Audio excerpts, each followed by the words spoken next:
Welcome, podcast listeners and viewers, and thank you for joining us on the LightWave Digest podcast, episode 11. We are here to bring you all the news, reviews, interviews on everything LightWave and beyond. So without further ado, let's get this show on the road.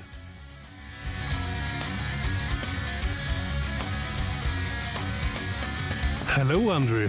Another episode. Yes, how exciting. That sounded a bit cheesy. Never mind.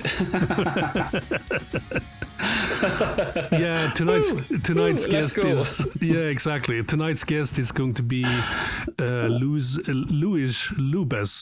Luis Lopes. I can never say the name right. He always corrects us every single time. Yeah, it is what it is. And you might remember him from the interview with Nymus 3D where him and Luke attended. Luke. Yes. Luke, Whitehorn, not Skywalker. It's important to point that out. But yeah, it's going to be they're great. Easy to get confused, you know. I mean, during another interview, I actually said Luke Skywalker, and then I was like, wait, Luke Whitehorn, you know. Dear me. But I guess he must have heard that a lot. Anyways, but it's about Luis this time, and it's going to be great. We talk a little bit more about the Amiga in the beginning than we usually do, but that's good stuff. Stick around for that. I found some really cool screenshots or photos actually that is kind of cool from that time, you know. So stick around for that. But yes, I was there, Gandalf. I was there. Yes. So, I mean, how have you been? This month? Mixed. I'm okay. I've had some medical issues, as have my families, which I'm not going to go into because it's not nice. But we're all good at the moment. So I'm still ticking. Otherwise, busy and lots of things I've been doing, but very boring work stuff, sadly. Yeah, work is so hard to talk about right now. But yeah, I'm still working on that new Star Wars game that is going to be released. I imagine that's going to be a big thing. It'll be a lot of work. Yeah, I mean it's a huge game as far as I can tell, and you know, and I only work in the cinematics, so I don't know everything about the game either. And I actually want to try to not know too much about it because I want to play it. Because if you know everything in the game, it's like you know. But yeah, it's going to be released in August. What's been going on this week? Quite a bit. Oh God. Well, we've had two events, a big one, a huge event actually, and a little one. But the little one was quite cute and had a teeny tiny spoiler of a thing that we're going to see next week, assuming this is released in the correct order in LightWave. But they have shown us some more amazing stuff coming in the new LightWave. Quite a bit to talk about, but we'll have to skim over it. I mean, obviously we'll put a link in the link in the channel. For the videos that new shouldn't say new tech the LightWave group. I know I keep getting those muddled. It's so many years, isn't it? So many years of calling it one thing and then you forget. Yes, it is a Freudian slip every time. Freudian slip. So yes, lots of really cool stuff that they've released, some of which are still mysterious, some of which we've seen some demos, and some of which as in the one that they just showed us on Saturday gone, actually had improved the UI. So it's very much in flux, isn't it? It's they're sort of working on it, improving it, making it better live, which is quite exciting. Mm-hmm. Yeah, I mean, I have sort of like a noted down feature list for LightWave 20 because we are talking about LightWave 2024. So they had a big event, a whole day event actually on May the 4th, which the schedule was, here's some critique, constructive critique here. The schedule for everything was released at the evening before the actual day. It was very late. It wasn't the best, and I think quite a few people missed the start. Plus, yeah, I did. I think that it would have been better if it had been a bit more crammed together. I can see why they spaced it out to sort of give the guys a chance to sort of have little breaks. Yeah. But at the same time, it was a long event to sit through. I only managed to catch some of it myself. Yeah. Obviously, I've caught up with everything that was said. Although there was still a few features where I'm like, but what does that do? What does that do? I want to know. And I still haven't found out. And then, I think they should have spaced it out. Similar to SIGGRAPH, that let's do 1 or 2 hours for over a weekend. You start on the Friday evening, and then Saturday evening, Sunday evening, or something like that. 1 or 2 hours each, right? Because that makes it easier for everyone to also have a chance to chime in. Australia is hard because usually it's in the middle of the night. I think that's part of the reason that they were trying to space it out so that some people could catch up. And in all fairness, Andy did do a little roundup every session of things that had already been covered. So luckily I was able to catch the final one where he did a really good roundup of all of the things that they'd shown. And obviously you can catch all of the videos with obviously little bits of edits. It wasn't 100% perfect. There were some crashes. Yeah, but alpha or whatever they're using right now. But yeah, here's a couple of really cool things though from this feature list. I guess you have seen it as well, right? Yes, I have. At this point, I should actually we shouldn't call it Steve. Yeah. Steve, was that the Tendril node, right? It was Tendril node. Yeah, I think that's much better, to be honest. I should call it Steve. That was so funny. But we have Weight Brush, painting weight maps in layout, another tool for doing that. Some people have criticized new tech. Done it again.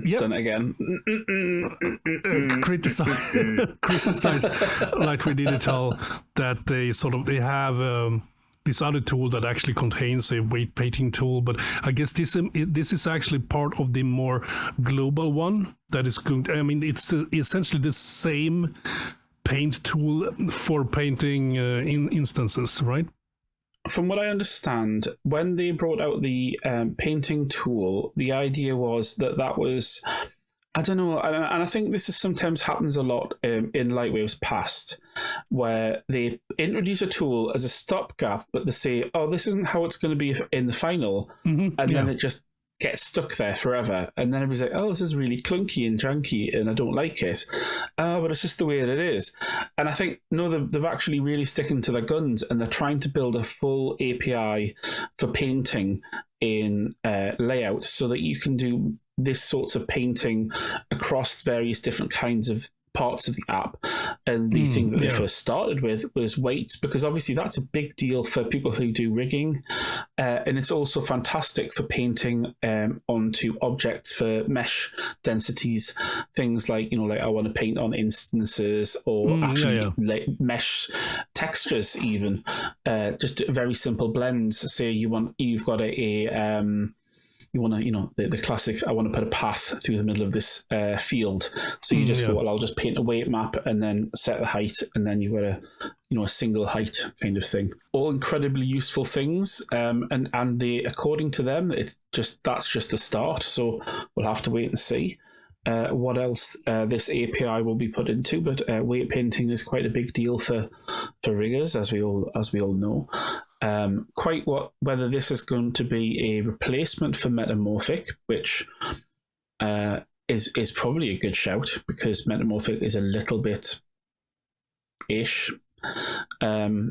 Whereas if it's fully integrated, this is going to be an API for all tools. So they might repurpose Metamorphic UI, or they might build a brand new tool that's compatible with everything.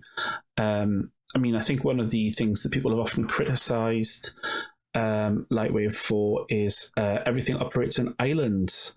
So, that tool doesn't talk to that tool, but by having a unified AI, which should mean that this thing can talk to that thing, and it's more integrated. And that'll be a huge thing. Did you say AI by mistake? You meant API, right? I meant UI. UI? Did I? Yeah, you said unified AI. That was a mistake. I didn't mean AI at all. Yeah, that's not a spoiler at all. No, a unified user interface and a unified API under the engine, so everything's connected. I think X can be connected to Y can be connected to Z. You might be able to say use particles with the weight bending brush, or you might be able to use textures or anything really. And if they're going to keep going, with that, the sky's the limits, especially with regards to say this new geometry node. If they can start tying all of the other systems into it, you can do some really powerful stuff with that. You just have to remain to be seen what they actually allow. Moving into some other new features, a new version of Chronosculpt is coming, which is super cool. Yes, I think it is only tweaks, like they're supporting the current version, which is a bit of an oversight, of the LightWave object format, because we're on LWO3, if I recall, and Chronosculpt was only ever built to work with LWO2. It's not a huge, deal, except for if you need to use it. Obviously it supports all the new surfacing properties and LightWave 2018 plus surfacing parameters and things like that, as well as obviously modern, PBR materials. So and I think they're doing some UI tweaks so that it can work in like 4K HD, etc. Is, it sucks if you've got like a big massive monitor and you want to show everybody and go, look, it's amazing. I can't see these tiny icons. That's the rubbish when you can't do that. But and also a big thing here, I think, for if you think about people like Luis, is that Alembic, the Alembic importer, is going to support both particles as well as meshes that are dynamic with dynamic point count. Point counts, yes, that's a huge thing. That's big. That moves us closer to basically all modern standards. The MDD format is fantastic and has served the industry for very many years. But if you want to do like high-end simulations, you just can't. You've got to have different changing point counts.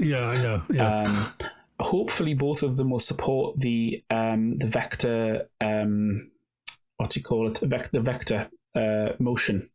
Because then you can because then you can actually do rendering with that will blend from one to the next.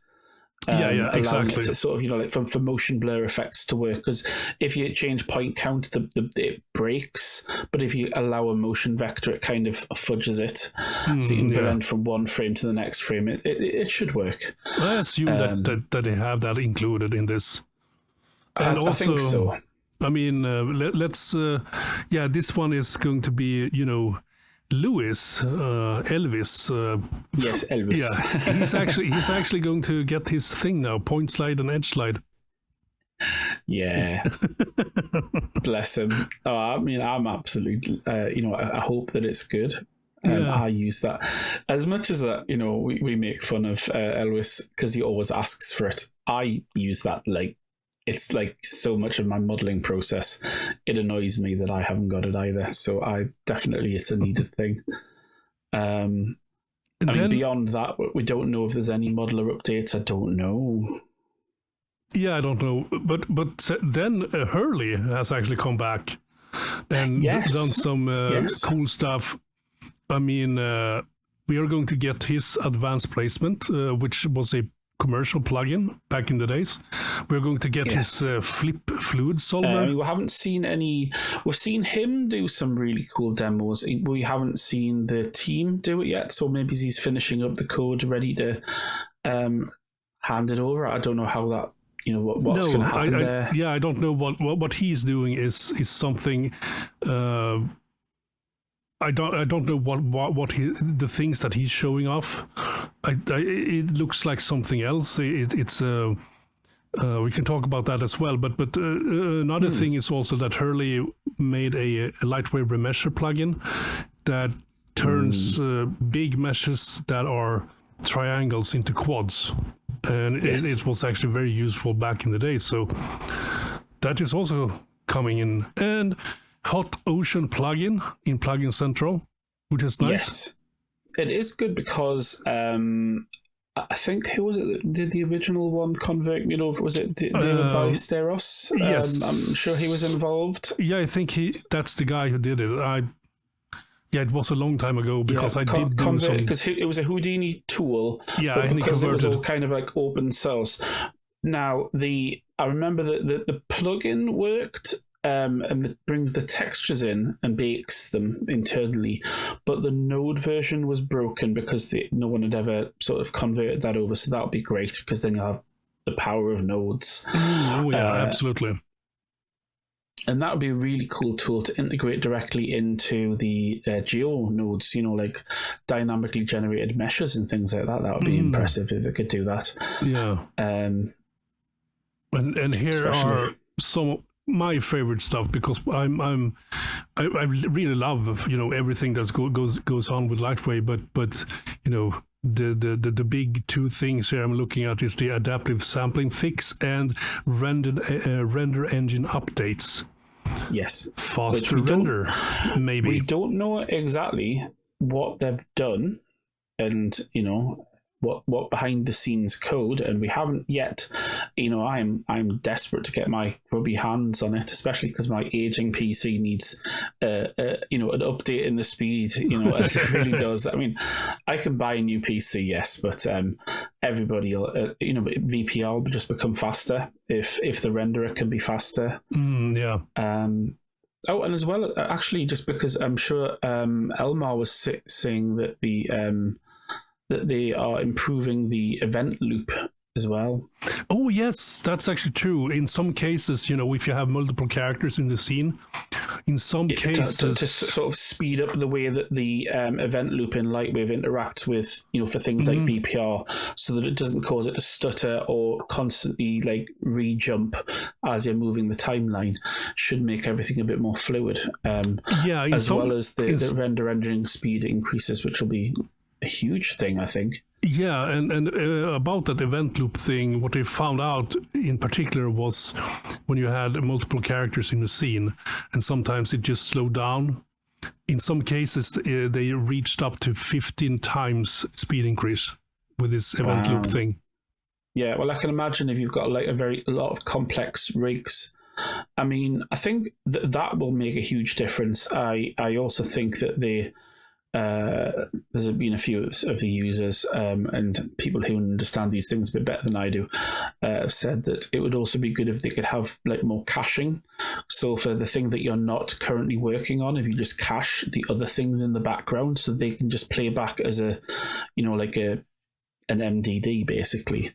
Oh yeah, they're relatively fast input output and replay, and if that can be done dynamically, that would be huge. But I think that together with this will definitely be a major speed improvement for everybody, because the performance of layout as you're using it is all, isn't it? You want to be able to actually interact with things while you're rigging them and moving them and animating them, and actually seeing the feedback in real time. That'll be a big deal. Oh yeah, with painted weight maps. Oh yeah. The painting tool started with the ability to actually paint instances, and now it's painting weights, and what more can happen? That is super nice. And of course, the new painting spline tool. Oh yeah, yeah. Which on Saturday they showed actually working across time, which I'm sure I did mention that during the first talk. I said, does that work across time? Well, yes, it does. So you can start a path and it will cause elements to grow or change. You can attach thickness, or you can attach, because everything comes with a UV weight. Yeah. So they're designing it really well from the beginning, and I think that can only improve. They showed us having multiple, which again mirrors what Instancer can do. So you attach so you use multiple different objects as the scatter objects, and weight them based on a percentage. And that'll randomly scatter them along the spline or along whatever else tools that do. They did that cool little lightning fork test as well. That was quite cool. Oh yeah. It was the branch tool. Yes, so branch and the spline painting. I think the only thing that was missing from spline painting was adjusting it afterwards. But hopefully they'll get on that. Yeah. Yeah, the branch tool was kind of cool because Juice showed a node graph of how it was to set it up before you had the branch tool. Yes. Yeah, and that was like 40 different nodes connected here and there. And then now you have essentially condensed it to a single node, and you haven't lost any what do you say, controllability of it. No, it's probably more powerful, to be honest, because sometimes you can open up things in a customized tool like that it would be very difficult to. You'd have to add lots and lots of extra nodes to adjust under contexts by just having a simplified UI. I mean, long may it continue if they invent these really cool tools to use for VFX purposes. All of them, I think, could have a place, and you'll probably find that, because really, I mean, while it was they're using it for lightning, it could be used for anything, because it was just drawing a line from point A to point B, which you could map to a null, so you could animate the nulls moving about and have, it flicker between those 2 points. I'm sure that you could probably then make those splines at some future point and do all sorts of really creative, powerful things. Oh yeah, absolutely. This would be where it would be good if they started tying particle engines in as well. Yeah, tying a little particle engine with that as well, which I'm sure that'll be coming along soon as well. Because Hypervoxels does need a version 4. So, what's next? Hurley has sort of resurfaced, as they say, on YouTube with a bunch of really cool videos where I think he has made I don't know what sort of real-time render engine, but it's actually displaying inside of layout. I don't understand. I believe it's based on the optics plugin from NVIDIA. So he's just directly implemented optics, which is their rendering API, directly inside of layout, basically. Okay. So I don't know how many features it's going to support, but it's pretty cool. It looks really fast, especially because he's also using it with an interactive Dynamics engine. Dynamics engine, yes. Which I think he uses Newton, I think, for that one. Yeah, and it's also instances. So he actually spawned instances that are actually colliding with each other, which is kind of cool. Which is cool because it's not something that's natively supported. I think instances can kind of do it, but they only use bounding boxes. Whereas he's got proper collision. So that's really, really powerful.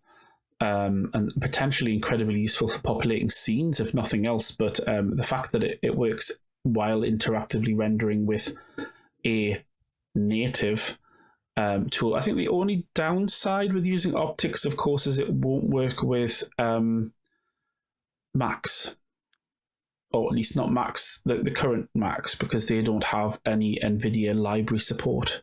Macs? Oh yeah, Macs. Yeah, Macs. For a moment, I was like, why are you talking about 3D Studio Macs?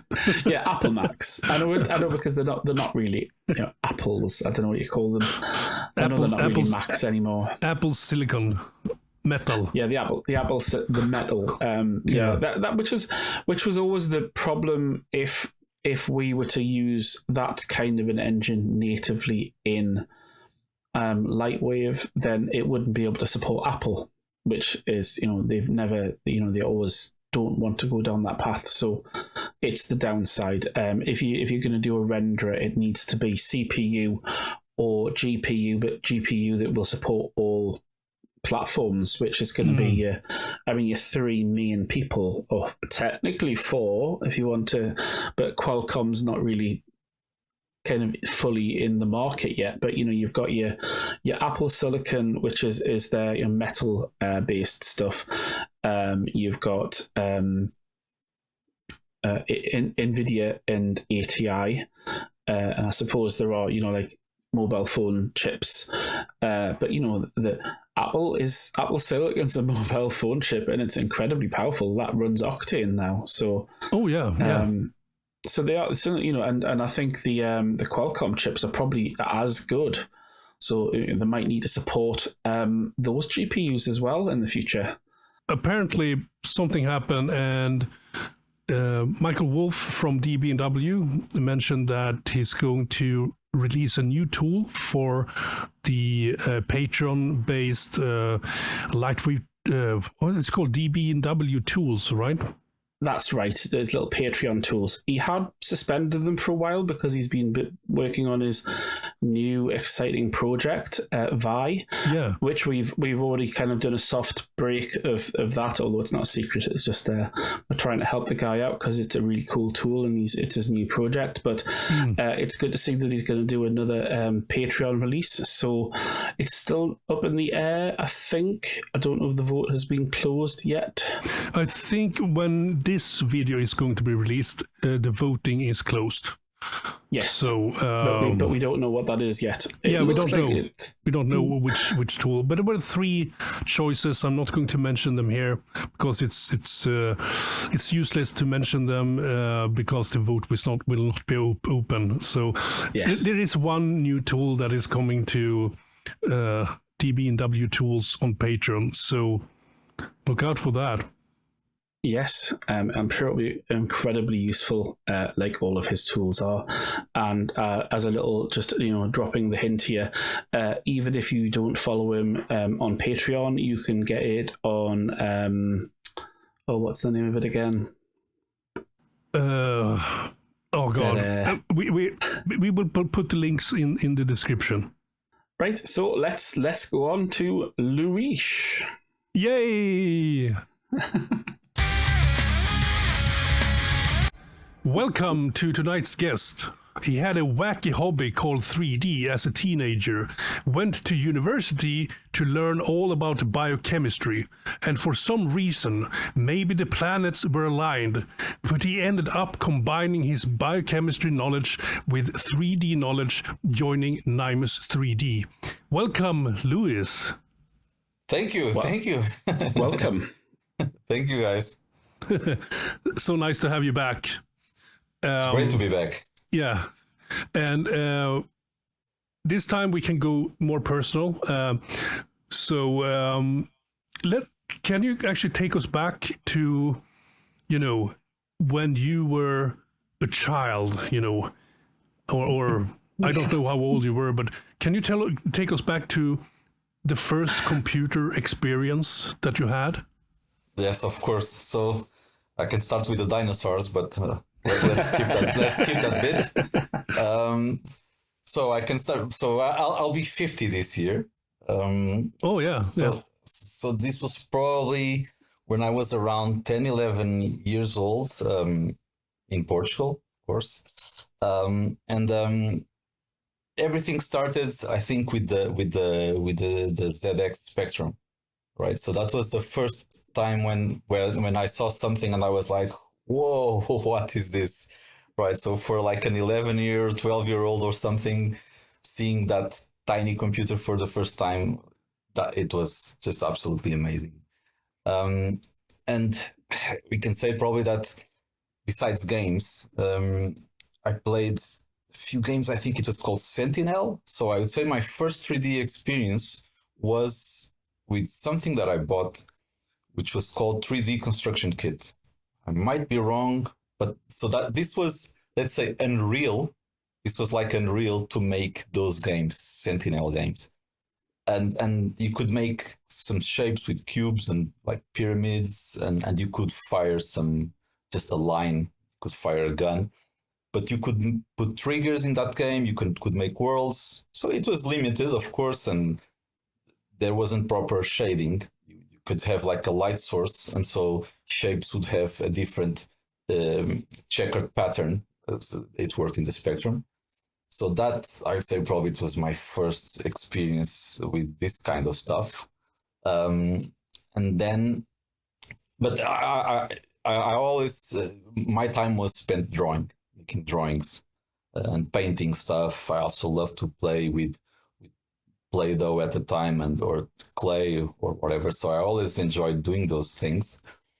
And when I was probably around 14 or 15, in high school, you have to pick an area. So you have to pick between, like, at the time, we already had something related to computers, but we had, of course, what we call letters. So if people that want to go to law school, that sort of stuff, or study some language. But we had science, and I choose that, and then I choose another sub area, which was chemistry. When I got till during all this time, I was always playing with computers, and then of course the Amiga came along, which was amazing, and that's where I started doing 3D stuff. So I would say, I remember, well, I was buying a bunch of magazines, mostly British magazines with the Amiga something, I don't even remember the name, but there were quite a few. And every now and then they would have some discs with some software in there. I remember getting Vista or Vista Pro or something in there. I remember I played with some other 3D applications, but the first one, which was the main one, I loved it, was Real 3D, and it was version 1.4. Ah, yeah, that one, yeah. Yeah, so that was my first proper 3D application. And I started doing stuff with that. Actually, another lightwaver at the time, not a lightwaver yet, but a very good friend called Nuno Conceição. He's a very good 3D artist, and he was the one that showed me that. And so I started doing stuff with Real 3D, and it took some time. Then I remember that at some point, I think probably another magazine that I bought, and it had Imagine. So that was the second one, and then at some point, LightWave came in, and it was right after they released, I think, LightWave without the need of a toaster, and I started with the cracked version. Of course, I was, I don't know, 15 or 16 or something, and got those lens flares and all that stuff. I think that's how it started. And at some point, I had friends already doing some commercial work, some really small stuff, and we started doing things with LightWave for that. But that was it. Then I got into university at the end of high school. So I was studying chemistry, but I was going home just to do 3D. So I loved chemistry, but when I was at home, well, not that you could do a lot of chemistry at home, but my time was spent on my hobby. So that's what I really enjoyed doing. So when you finish high school, I was 17, and of course the path that I had, it was probably going to chemistry or biology or something like that. But I was like, I really like doing this 3D stuff. But at the time, we didn't have anything at university for it. So the only thing, the closest thing we had was architecture. It really was. We had design, but design was different. I didn't want to do that. And so I thought maybe I can go to architecture or something like that, but you needed to do some exams, and I didn't have enough knowledge to do those exams. So I decided, okay, let's stick with science. That's what I know. And so I got into biochemistry. But 3D was my hobby at the time. I did some small projects, and yeah, then got into university. And when I was there, some teachers asked me to help them with some stuff, like making some posters, making some covers for books. And I was using LightWave to do that. And yeah, and then other stuff happened, and I started working. I can go on, but unless you want to ask something else, I can just keep on telling the whole story. Your whole life story there. Let's break it up a little bit, because the thing is that you had 3D as a hobby and that stuff. But one of the things when I look back, to the Amiga days of 3D, it was all super complicated and very hard to learn, because we didn't have any websites. Internet wasn't really a thing back then. What made you want to go into 3D in the first place? Well, I think it also goes back to, it really is the computer thing. It was the having undo, right? That was, even on the Spectrum or later with the Amiga and playing with Deluxe Paint, I love to draw with pens and pencils and stuff like that. But having the capacity to undo your mistakes, and I don't know how easy it was to test and to try, while on real medium, you just, if you fail, if you make a mistake, it's harder to fix. But I mean, I think there's this whole generation of people that were super interested in these new things, the computers and screens, and so being able to paint and to draw on a computer, that was super interesting. So that's I think it was probably the logical way to go. I think, of course, a lot of people still paint using regular materials, the real material, but I think for us, our generation was super attracted to these gadgets, and it I think it was how easy it was to try and to do things in there, and to redo them, but at the same time, I had a group of friends that all of us had Amigas, and so and 3 or 4 of us were super interested in 3D stuff. So we would get together, and that's how we learned. We learned by showing each other, or yesterday I was doing this and I managed to do it this way, and because internet wasn't a thing. It already existed, but it had nothing to do with what we have today. You couldn't find anything online. So except for magazines, they were a big thing. And your friends, if you were lucky enough to have some friends that were doing this, then you could just get together and show your renders, and they would show you how they were doing their stuff, and it was the way to learn. So I don't know if I was alone, if it was just me. I don't know if this interest would keep on growing, but because I had other friends doing it, so and then quite soon, actually, 1 or 2 of these friends started working in TV. They were using LightWave for that, and that really helped a lot to continue to use it. Oh yeah, I just want to. Yeah, that's actually a very good. A very good example, because I remember, back then when I was I had like the 060 Amiga, and then I was we actually had hangouts in my apartment with 3 or 4 Amiga guys, and it was a split between making music and doing 3D stuff, and we were sort of like rotating that around between 3 or 4 different apartments, during weekends. We would I could, because Amiga 1200 at that time, I still had,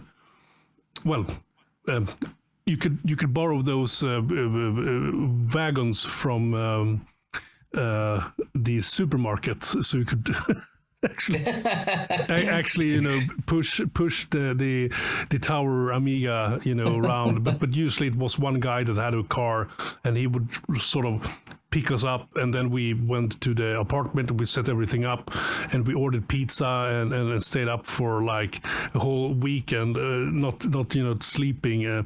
This was sort of a mini LAN, if you think about it. But there was a mix of people doing music in ProTracker or Ultimate Sound Studio, and also Imagine and LightWave. I don't think I actually met anyone that used real 3D, but it was Imagine and LightWave for us. Yeah, but what you are describing is exactly sort of what also happened with me and my friends. It's something that you don't see anymore, where like 2 or 3 guys sit next to each other looking at the screen. One of them is using the mouse and he's doing some modeling, and the other ones are like, then do it this way or do it that, and you spend the whole afternoon doing this, and that of course doesn't happen anymore. But at the time, I think we were discovering things, right? So it was different. Yeah. And the thing is, in my experience, we all had Amigas, so we weren't like 3 guys sitting around a single computer. It was everyone brought their computer, and we were sitting there for a whole weekend and talking and chatting and interacting with each other. I remember one guy, he made this really cool looking, almost like an alien egg in Imagine with green blood or something like that. It looked super cool, and I was like, how did you do that? And he was like, oh yeah, I did this. It was so fun because we were sitting there with our computers together and just having a good time together and eating pizza, and it was fantastic. It was great. It was a really good social thing as well. Right. It was. It's not coming back. It's those days are gone. So, no, well, if you're in the demo scene, they still have those things. I check it every now and then. God, I love those things on the Amiga. That stuff was great. Yeah. And I mean, every Easter there is this really big thing in Germany called Revision. I think it's called nowadays, which is essentially a lot of Amiga and a lot of PC people going together and making demo stuff and music and all that stuff. It still lives. Yeah, but I know. Yeah. It's super cool. It's really cool. It is. It all started on Amiga with 3D. When did you move on to the PC? Well, that was... So at the time, I think I was already, I was already at university, and I remember because I still did a bunch of stuff on the Amiga. But of course, games had an important part because the Amiga couldn't play a bunch of games. So of course, 3D games destroyed it, and probably Doom was the death of the Amiga. And my friends were playing Doom. I managed to play Doom on the Amiga with like probably a 50 pixels by 50 pixels screen, because there was this simulator or whatever the thing that you could play Doom, but you had to really make the screen really small so that it could move at a decent speed. But yeah, so that was the thing when it wasn't even 3D, I think, in my case. I wanted to play better games that I couldn't. I wanted to play 3D games. And so that's when I got my first PC. That was probably around 94 or something like that. And I remember it had some ATI card. And that's when I started using the PC. But I was still at university. And at the time, I was doing some, let's say, freelance work for this friend that was working at a studio in Lisbon, which was a studio that was producing the Portuguese version of the English Spitting Image show. So we had a Portuguese version of that. Actually, they had a collaboration with their production team, like to get the puppets and that stuff. So they were sort of it would be quite hard to make without specialist knowledge.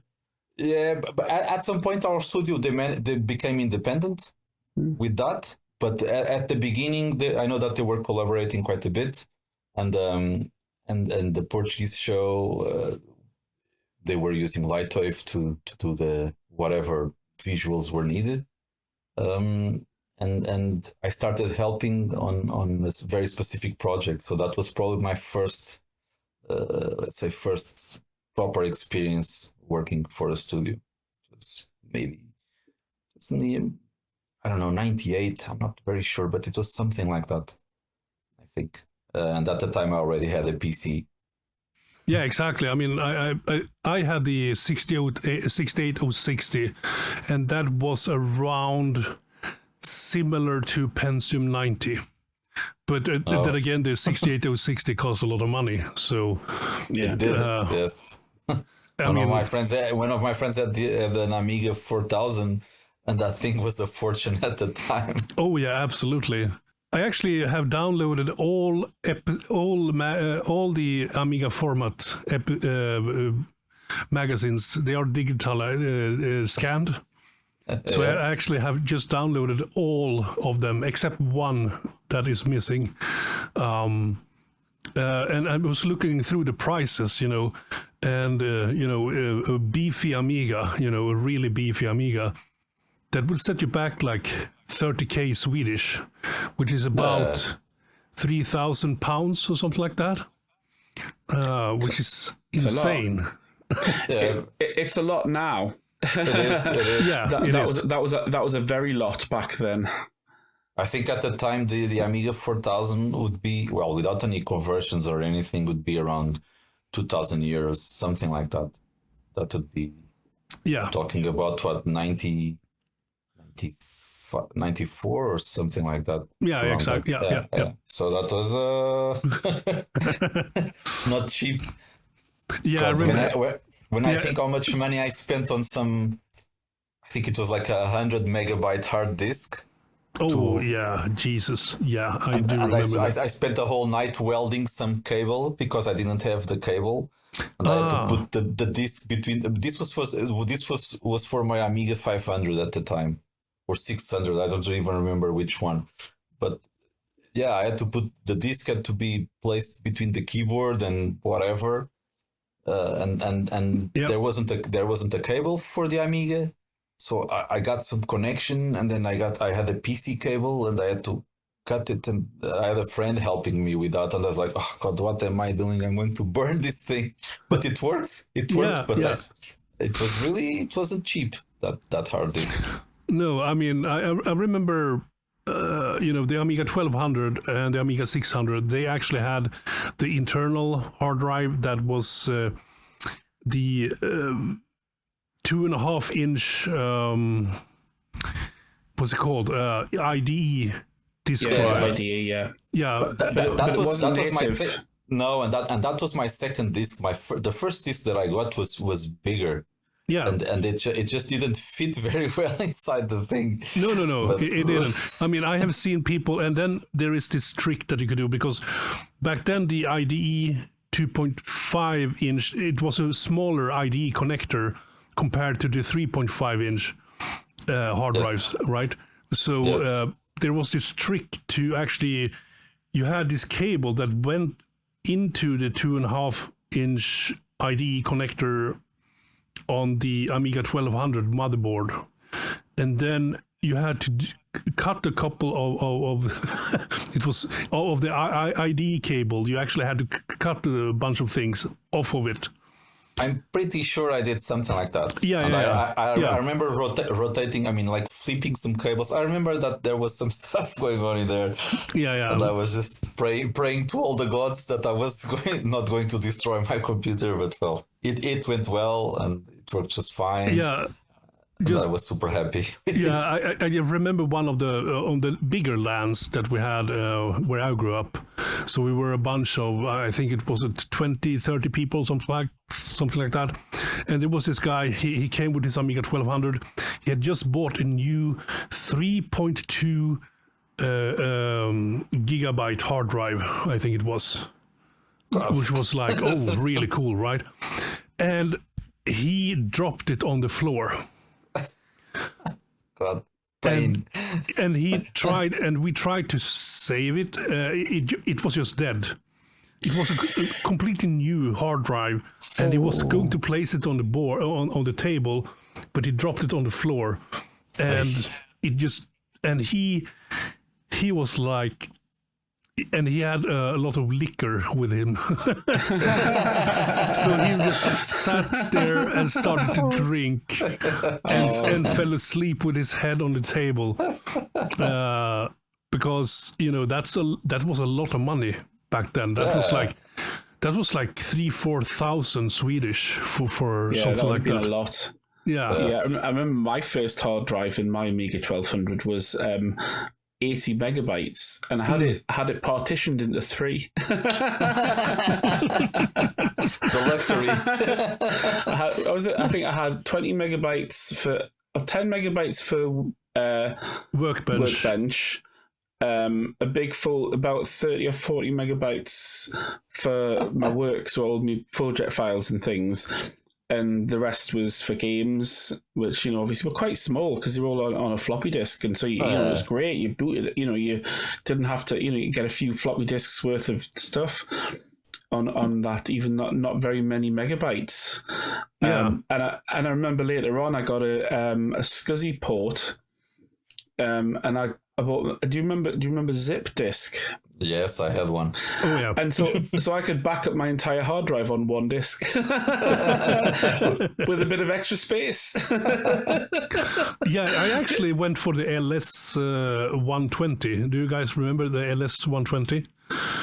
It was a floppy drive that could actually read and format, read and write and format regular floppy drives.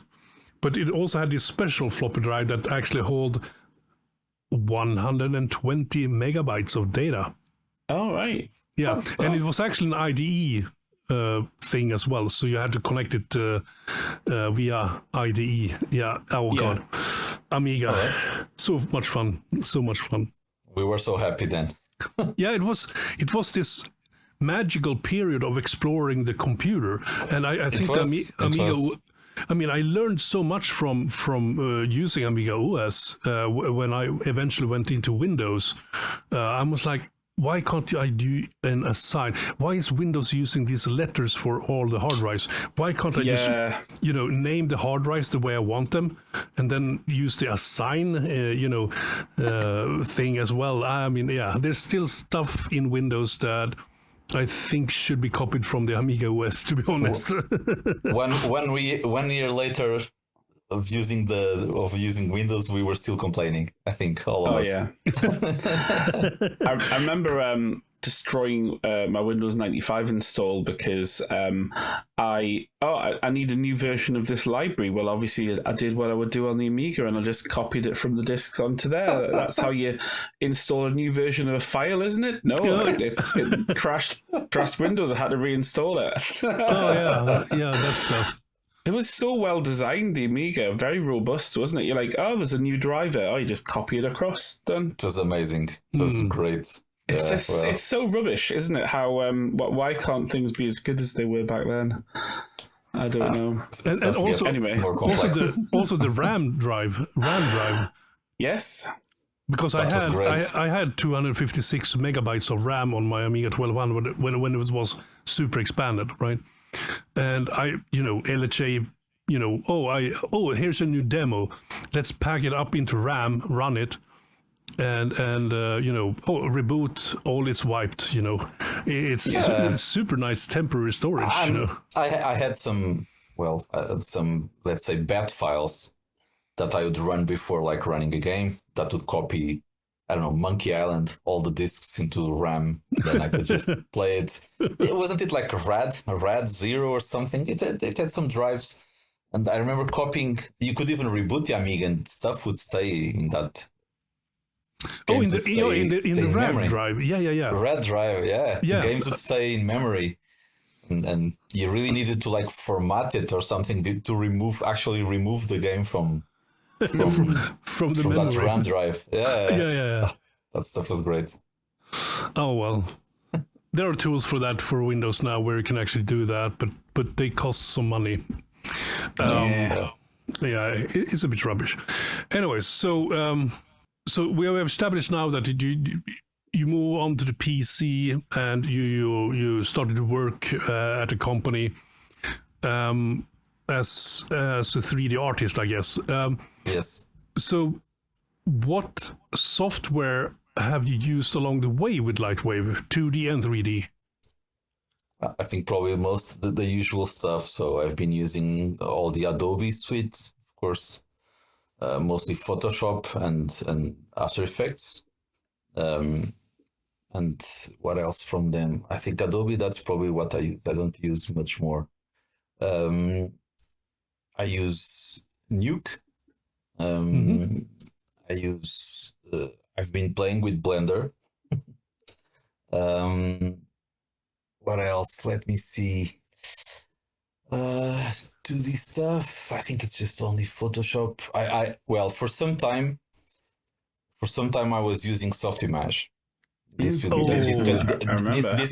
can open a door to a lot of discussion. Oh yeah, absolutely. Some of my annoyances with LightWave, but so while I was at university and I started working in this studio that did this show, but this was sort of a temporary thing. I was there for like 1 year and we were only using LightWave. We were mostly doing at the time sort of like we were making environments and mapping these environments into a sphere, and then this was using in real time at the studio to record with the puppets. So they had a blue studio, and the blue was being replaced live with this 3D environment. It was rendered into a sphere because it needed to be quite a low weight thing. Because the actual system in the end, it was some plugin with 3ds Max that was connected to the cameras and blah, blah, blah, blah. And so we were, and the thing was worse than a PlayStation at the time. So it had like the limitation with the number of polygons and the size of textures was really bad. But the thing actually was quite good in terms of how fast it was, and it worked. And it was perfect with the cameras, blah, blah. So at the studio, we were mostly doing LightWave to do these things.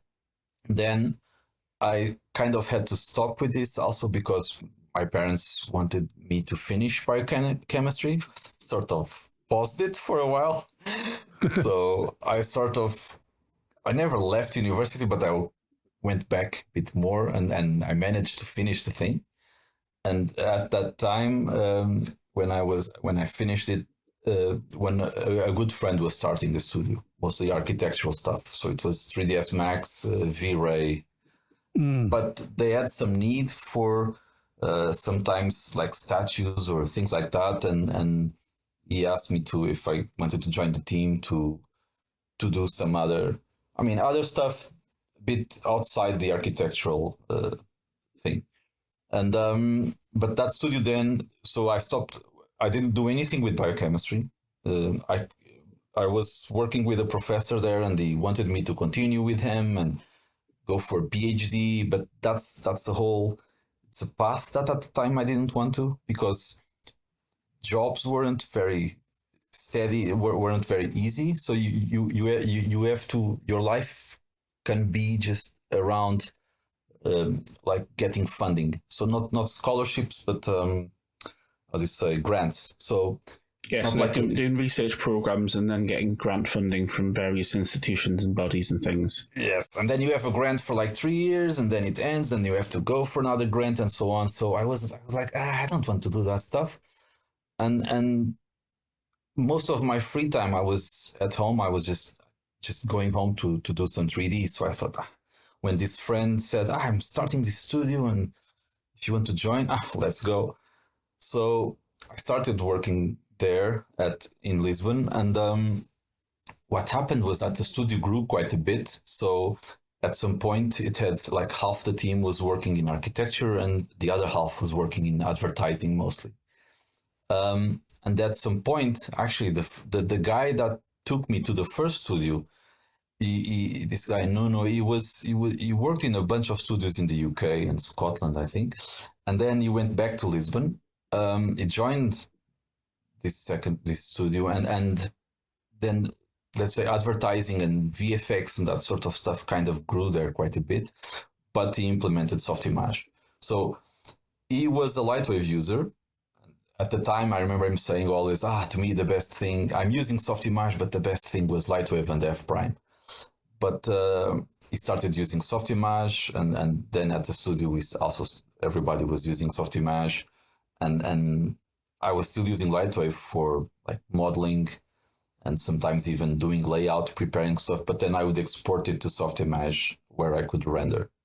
Because all the grouping stuff and the render passes, all that was a different league, and that it really paid. I mean, at some point I was doing some project in LightWave and I had to export 10 scenes just to get stuff out, masks and things, and so that was so then I was probably for maybe 3 years or so I was using SoftImage mostly for rendering. All my modeling and all that stuff was still coming from LightWave. Sometimes if I needed to adjust geometry, I would go on LightWave, then export like a point cache, and then that geometry in SoftImage would update with the point cache. So, yeah, I mean, SoftImage was the tool that I wanted to sort of, learn and use together with LightWave a lot more than Maya, to be honest. It was such a great tool, and you mentioned that you rendered a lot in SoftImage during that time. Was it Mental Ray, right? Well, right at the beginning at the studio, yes, but actually I never touched Mental Ray. When I started using SoftImage, it was already Arnold. So I was using Arnold to render. Oh wow! Yeah. Because I heard that of all the applications out there that use Mental Ray, SoftImage was essentially the best solution for it because it was so stable, everything just worked. That was the story that I heard. Yeah, probably. Yeah. And to be honest, I wasn't like a big, how can I say this? I didn't know SoftImage a lot, right? So I was exporting geometry from LightWave. I imported it into SoftImage. Then I do the lighting and shading. Those bits I could do, and then the render. So to be honest, at the time and even now, I don't see myself like an animator. I'm not. I'm a 3D generalist. Mm-hmm. I can do some curves, but I'm not an animator, not even close. And at the time was even worse because I did a lot of print work, so a lot of advertisements, a lot of all the ads that you could see outside in those big boards and signs everywhere, and I did a lot of that stuff for a lot of brands, Portuguese brands and other brands. I did a lot of that, so my work there at that studio was a big part of it was advertising, so print work, and then at some point I started working with the rest of the team doing like lighting and shading and rendering of animations, but we had a team of animators, so I wasn't touching any animation. Even camera work, that was done by someone else. Ah, okay. So, yeah, so I was just getting a scene that was already like done. So we had the pipeline that was working really well. So maybe I could model. So I could model stuff, but we had the animators doing all the animation, character animation, even sometimes layout of some objects, mostly the objects that interact with the characters, camera movements, that type of stuff, and then. When I was involved, I was mostly doing like shading, rendering of things. Oh, so okay. So essentially in SoftImage, you were essentially doing lighting, shading, rendering. Yes. Oh, okay. And some minor adjustments. And sometimes, I mean, if I needed a cube with some bevels or whatever, I wasn't going to LightWave to do that. But anything a bit more complex, I would go to LightWave to model. And I still see a lot of people doing that.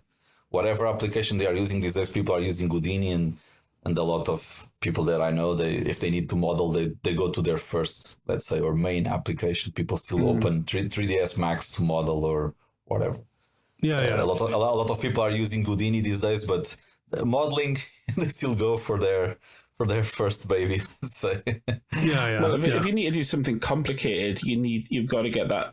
Like Houdini's a lot of pre-prep time, isn't it, to sort of set it up, whereas a lot of modelers are just interactively instant, and that's what you need sometimes for fast and detailed, basically, isn't it? I mean, if you need to do some model, I'm pretty sure you can do it in Houdini, but the mindset is always to do stuff like procedurally, like, right? You make just plug nodes after nodes after nodes to make, I don't know, a screwdriver. While in LightWave you make a circle and then you just bevel that stuff 20 times and you have a screwdriver, right? And it's done. Okay, in the end, the size is not right. You need to adjust it. You move some points.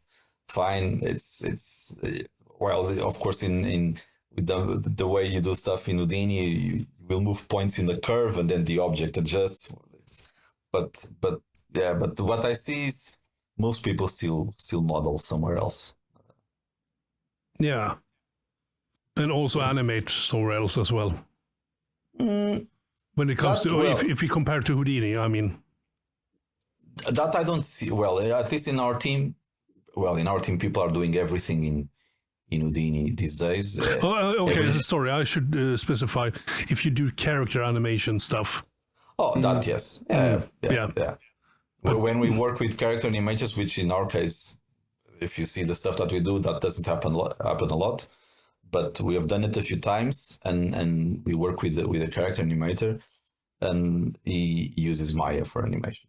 He exports a point cache, and that's it. Yeah, and works fine.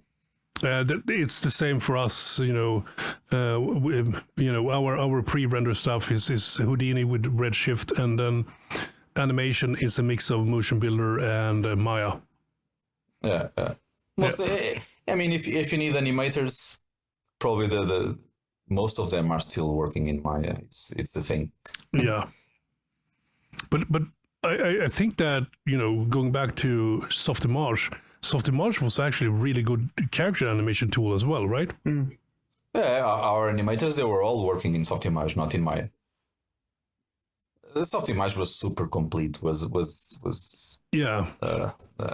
So if you look at the 3D application, you might say, this one rendering. If you make a thing from 0 to 100, this one the rendering is like a 70 and the animation is 20. While SoftImage was like 80 for everything, and higher here and a bit lower there. But SoftImage was quite good in pretty much everything. If I had to point a flaw or a problem with that application, I'm not even sure what would be, because you could model just fine with it. You could model procedurally, at least for a bit, and then when things would get heavy, that's what happens. So you would need to collapse stuff.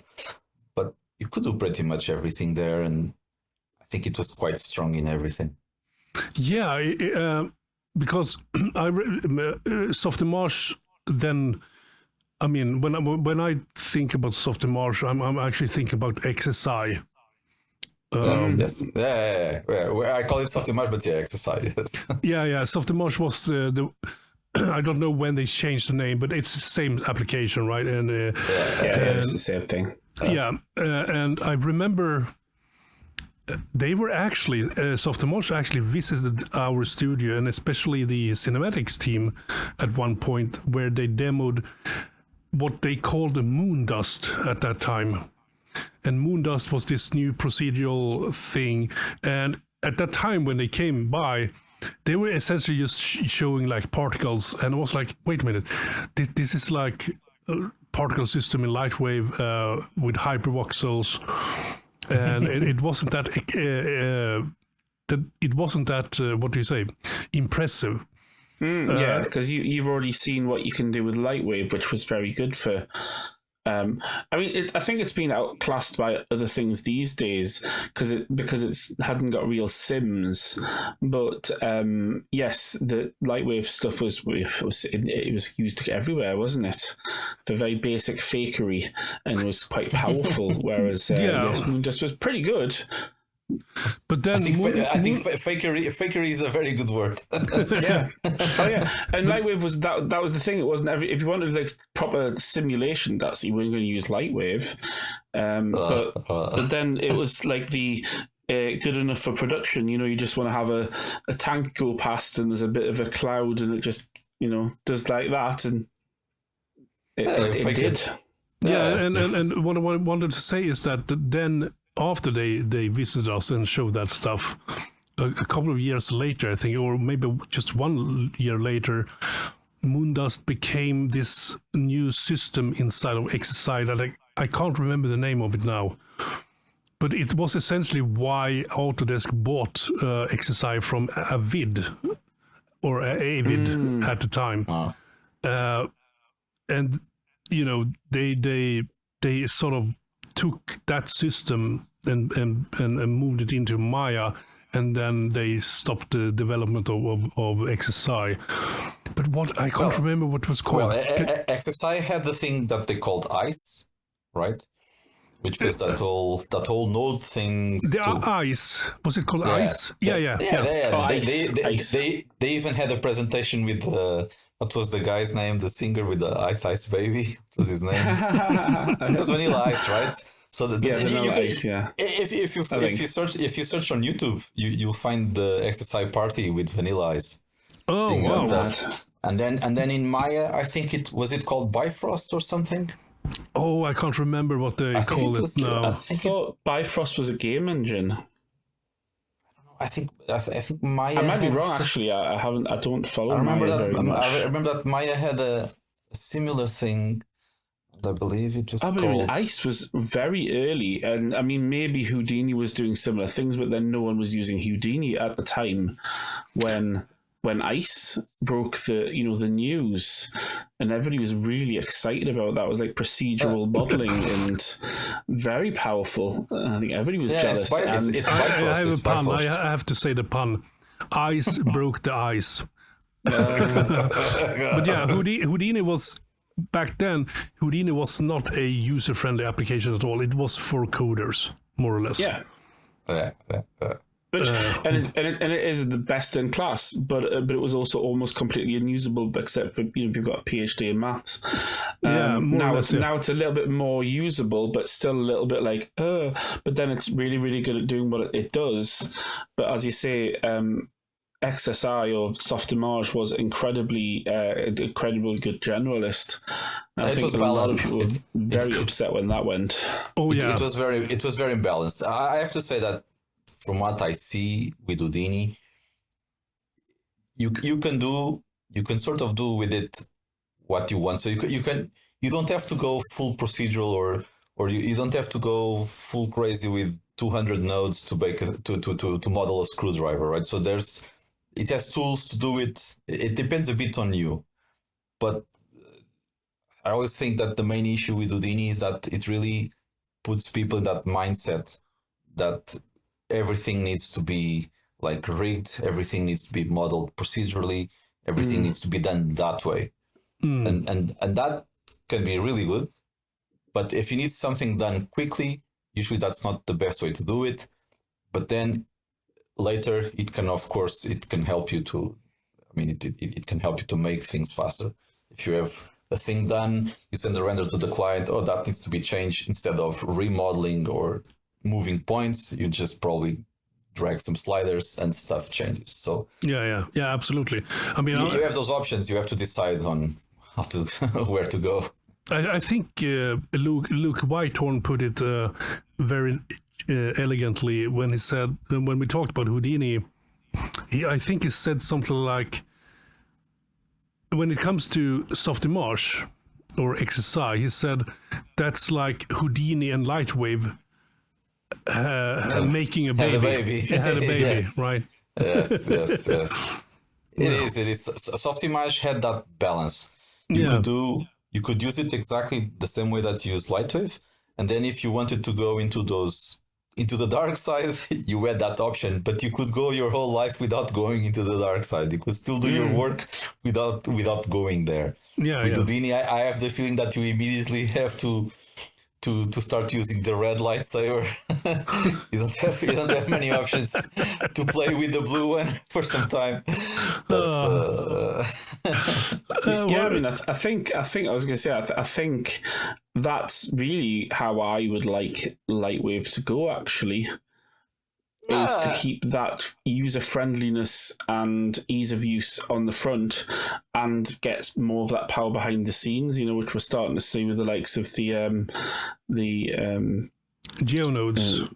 GeoNodes, yeah, which is still very early, but that's kind of starting to be the thing that right there you go. You're starting to get that procedural modeling, and long may they keep on pressing that. Really, it needs. I think it needs to happen, and it also allows certain types of users to exist and to continue to use LightWave, right? Because you have.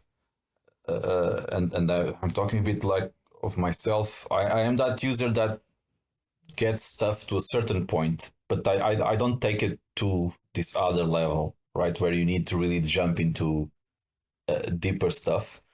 And if LightWave doesn't do this sort of move, then what happens is eventually we might lose the users that can do these things, right? Because they will have the need to go into other applications. And at some point, they just stop using LightWave because they are not just using Houdini for simulations. They start doing, why do I have to go to LightWave for rendering if I can do it here? Yeah. Right. So LightWave needs to sort of add these possibilities, or else it will lose certain users. Not all of them, but it will lose some. And it's where everything is going. I mean, it's. I know some people kind of still fight nodes and things like that. Yeah. And I think it's like, I don't know, sometimes with Photoshop or After Effects, and you need to search for something and you end up in those forums and there's always users. Nodes, why do you need that? This layer system works so well. Yeah. I'm the opposite. I find myself, even though I'm like not a master of nodes, but like where I just go, I wish I could just do this nodally. It would be so much easier. At the most basic level, I think when you start to need nodes is when you have to use the same mask 10 times, right? In LightWave.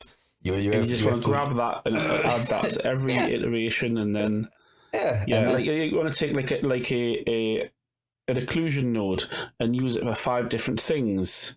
Yes. Or just a mask. You have a mask and you want to use it for specular, for roughness, for a bunch of stuff.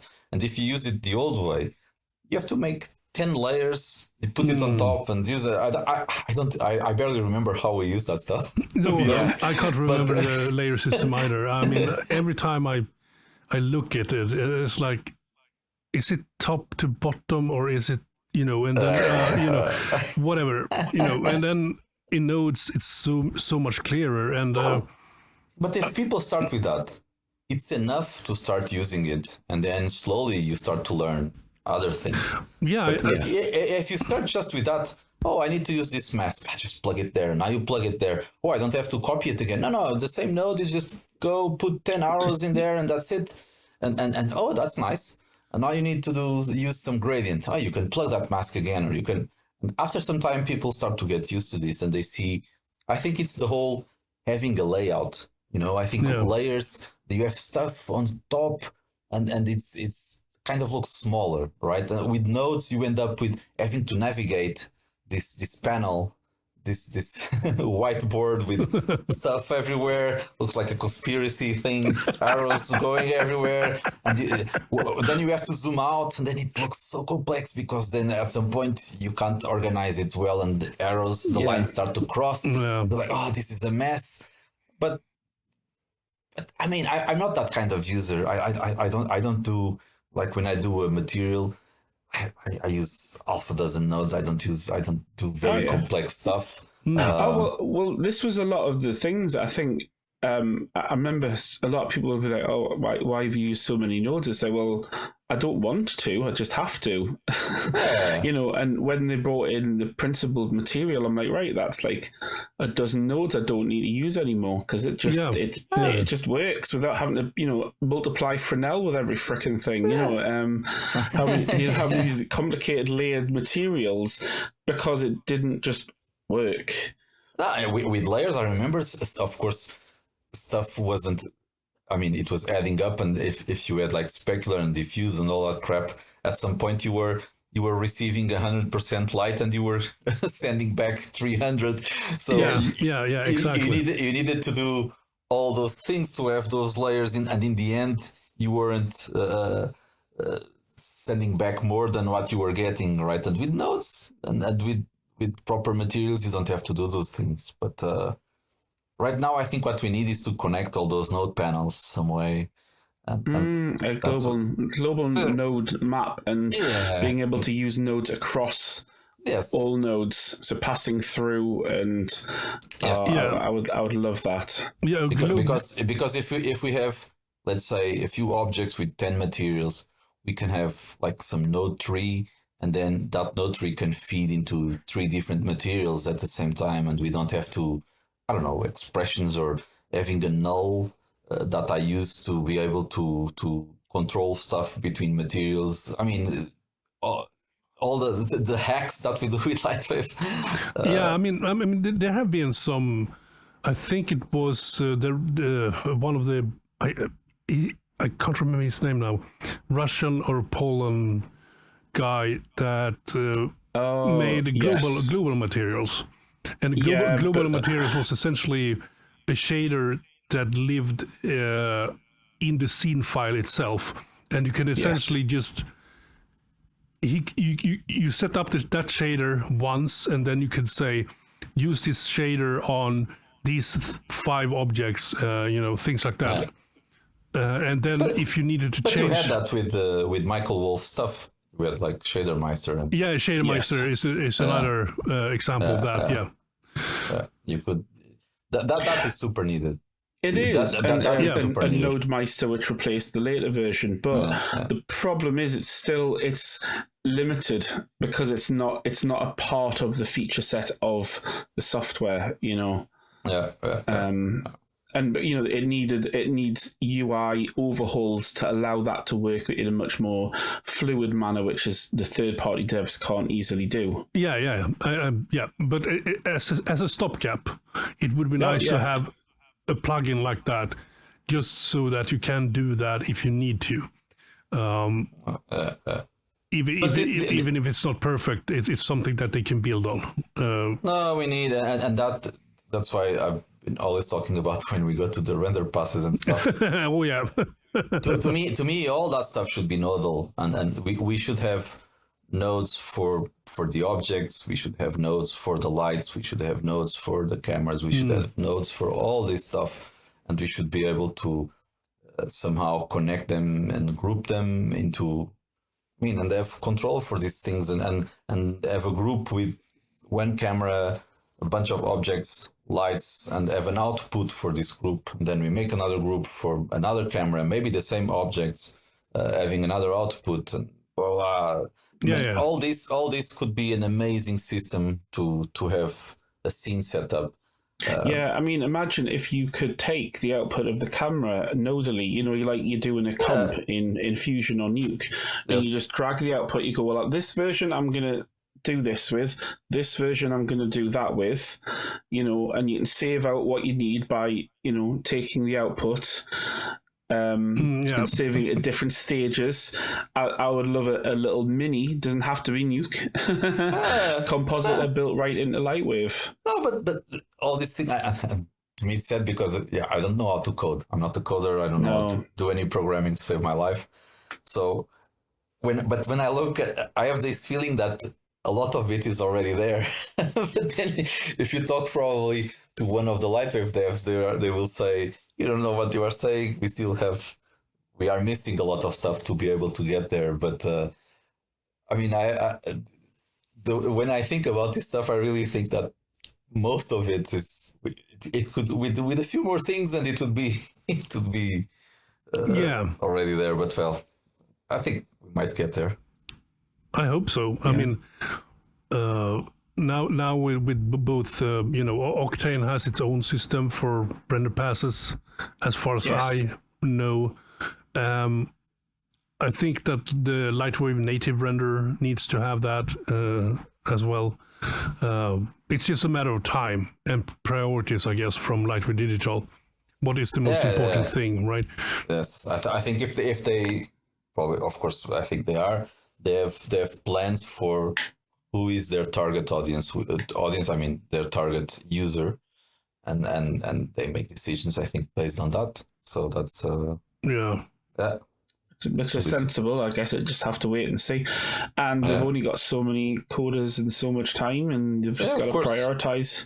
Some things are going to be. Yeah, I completely understand. And that a fully comprehensive layer system, that's going to be an amazing amount of work. But then it will be worth it. But it'll just be a huge amount of work. Really. It will, and to be well done, I think it needs to be render engine agnostic. Like you're saying that Octane as its own system. Like scene states basically. Yeah, but rather than just a. Yeah, I think all this stuff should be at an upper level, and then the render engine comes only at the end, and the render engine shouldn't define these things. So all this stuff should be done in layout. Should be a layout thing, and then there's an output. Then now I choose Octane or whatever. Of course, materials, all that stuff needs to be prepared, but I mean. This shouldn't be.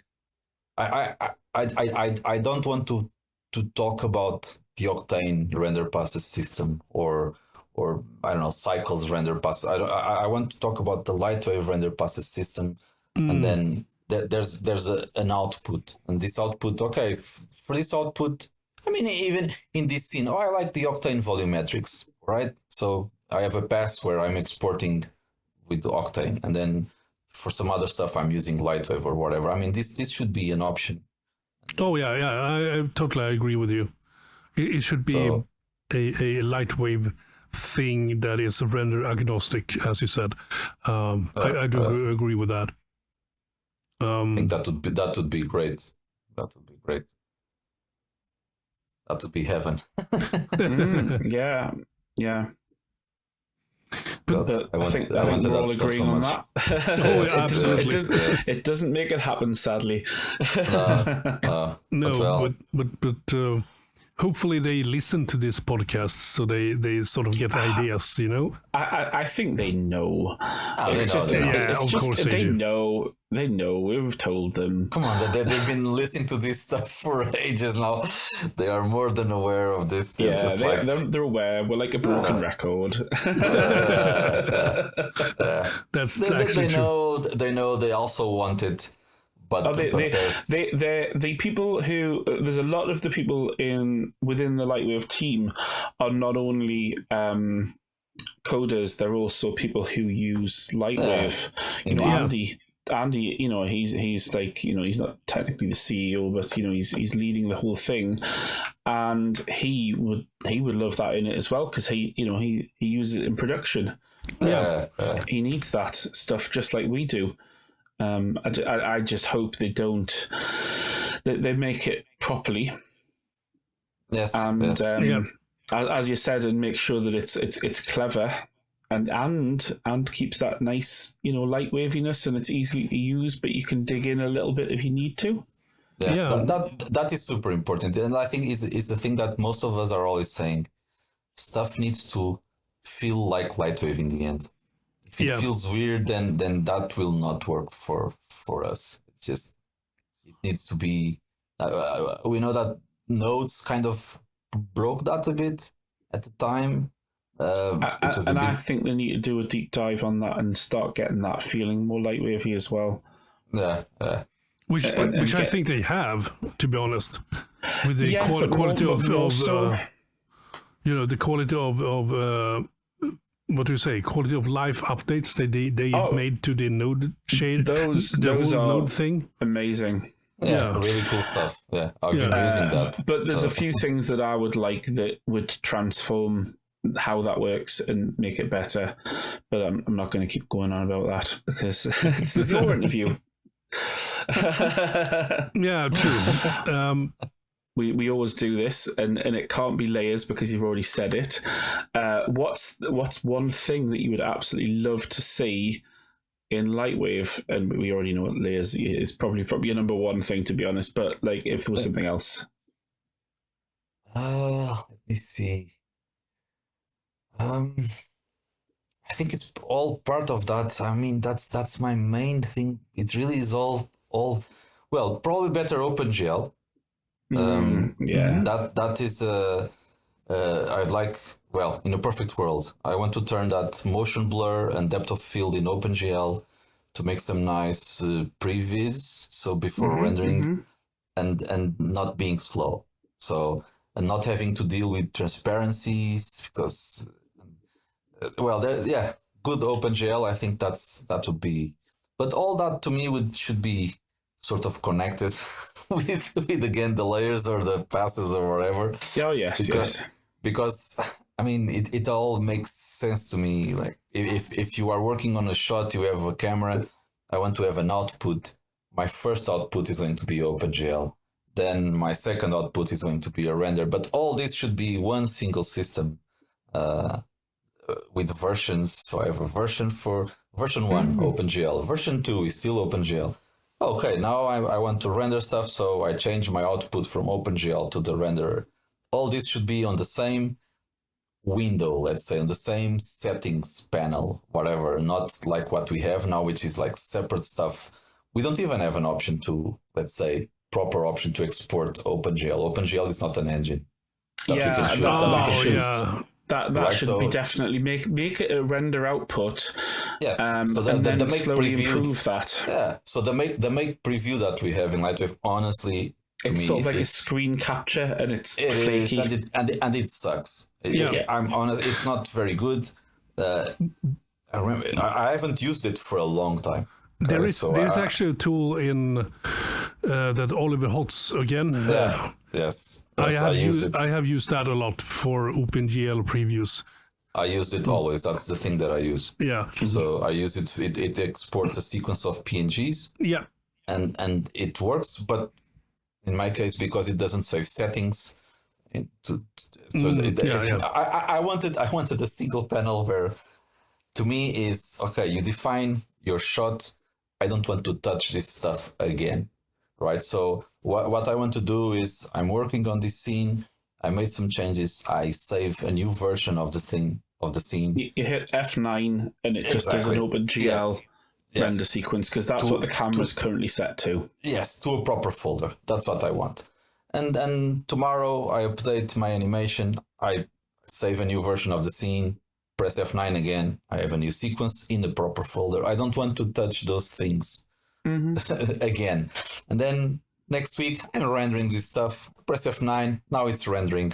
Goes to the next folder, next version, and this is all one panel, one option, one. I don't want to navigate different stuff to be what I see as doing the same thing. F9 right? Or F10.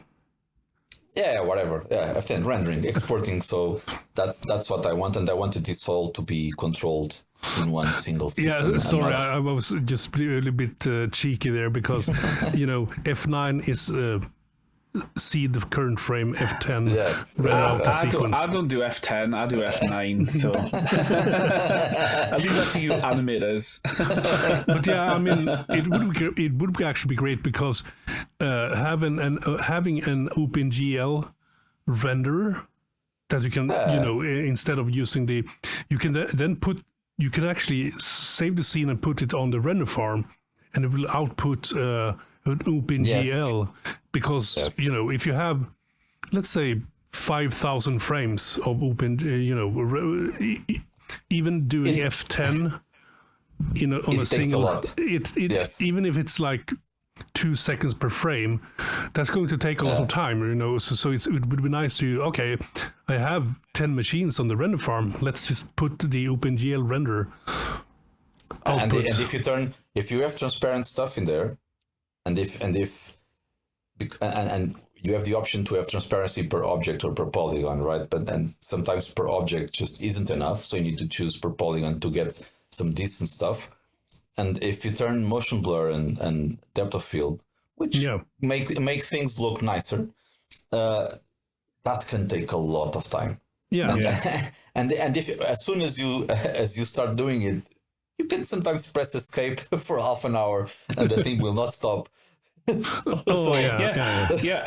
obviously, as we all want, yes, it would be lovely to have it look like Unreal Engine. It's not going to happen anytime soon. No. But just like some occlusion, some shadows.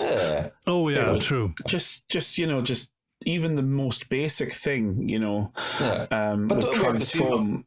Most applications don't have it. I mean, when I say this, of course, we see Blender. Blender has quite a nice OpenGL, EV, whatever you want to call it. But for example, Houdini or other 3D applications, their OpenGL isn't like amazing. Some are better than others. Some have some nice features in there. Some applications, I know that some applications don't even display displacements as well as LightWave does. Okay, so sometimes displacements, you can only see them during rendering. You can't see displacements in OpenGL. So some of this stuff still happens. So our OpenGL, in many things, it's quite good. Especially if you normal maps that they actually show up in OpenGL now. That's actually quite good, to be honest. So I'm not like complaining about what we have now. It would be great if it was better. No, that's a very good point. Imagine if you could do an OpenGL where, how in rendering you can have different render settings for your polygon subdivision or displacement. Yes. So that it's at like high quality, which would take quite a while for it to load and calculate it, display it, which you wouldn't dream of interacting with, but just have it as like an OpenGL displacement where it looks correct, F9. Yes. And then that's a good idea actually. All that would be super nice, but I think instead of, for example, now implementing that, I think they need to go back and make a proper system for this whole thing to work. Yeah, just like make it a renderer. Yes. Yeah. Yes. Yeah. That would be probably that would be my thing. The way I see it, it's one of the things that would help me every day. I think it would help everyone. Because I do that a lot. I constantly we make shots and we export previews to send to the client. Sometimes because we work mostly with scientists and people that are not necessarily in VFX or this type of stuff. So sometimes you send them an OpenGL shot and they think it's the final one. They think it's the final thing. Some of them are like, this looks good, but I've seen other stuff that looks better. Is this what I'm getting in the end? And sometimes you really have to explain, no, this is still a preview, and they go, okay, but sometimes it looks quite good. But if it's better, then it's better. I guess you have you played around with the real-time bridge between LightWave and Unreal? No, actually not. God! We have a very good project where we could probably try to do it, but this project was done last year, or 2 years, or during COVID actually, because we won an Epic grant, right? Lovely! We did that. We won that a few years ago. So it was we have this project like for children. And one of the things for the Epic grant was that we needed to use Unreal with it, sort of, because in their rules it's not even needed, but that was our plan. So we had this episode with some tiny cute cells, and we proposed to move all that. So that project was rendered in LightWave and modeled, and it was animated in Maya. But we proposed to make some episodes and move that to Unreal. So, but at the time it was sort of, let's say, a manual thing. So we were exporting. Yes, we were exporting stuff, and then most of the work was done inside Unreal. And I say most, a lot of stuff was done inside Unreal.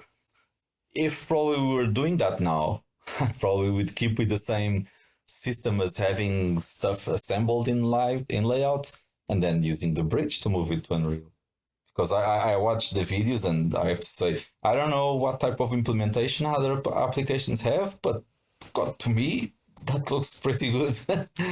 From what I understand, it's probably the most developed bridge.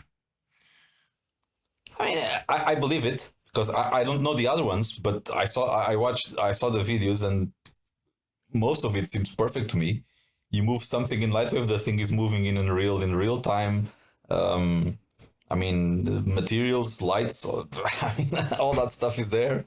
Yeah, because I talked to a person who's using Houdini with Unreal, and when I mentioned to him, because he's also a LightWave user, when I mentioned to him that if you animate something in Unreal, you can actually get that back into LightWave.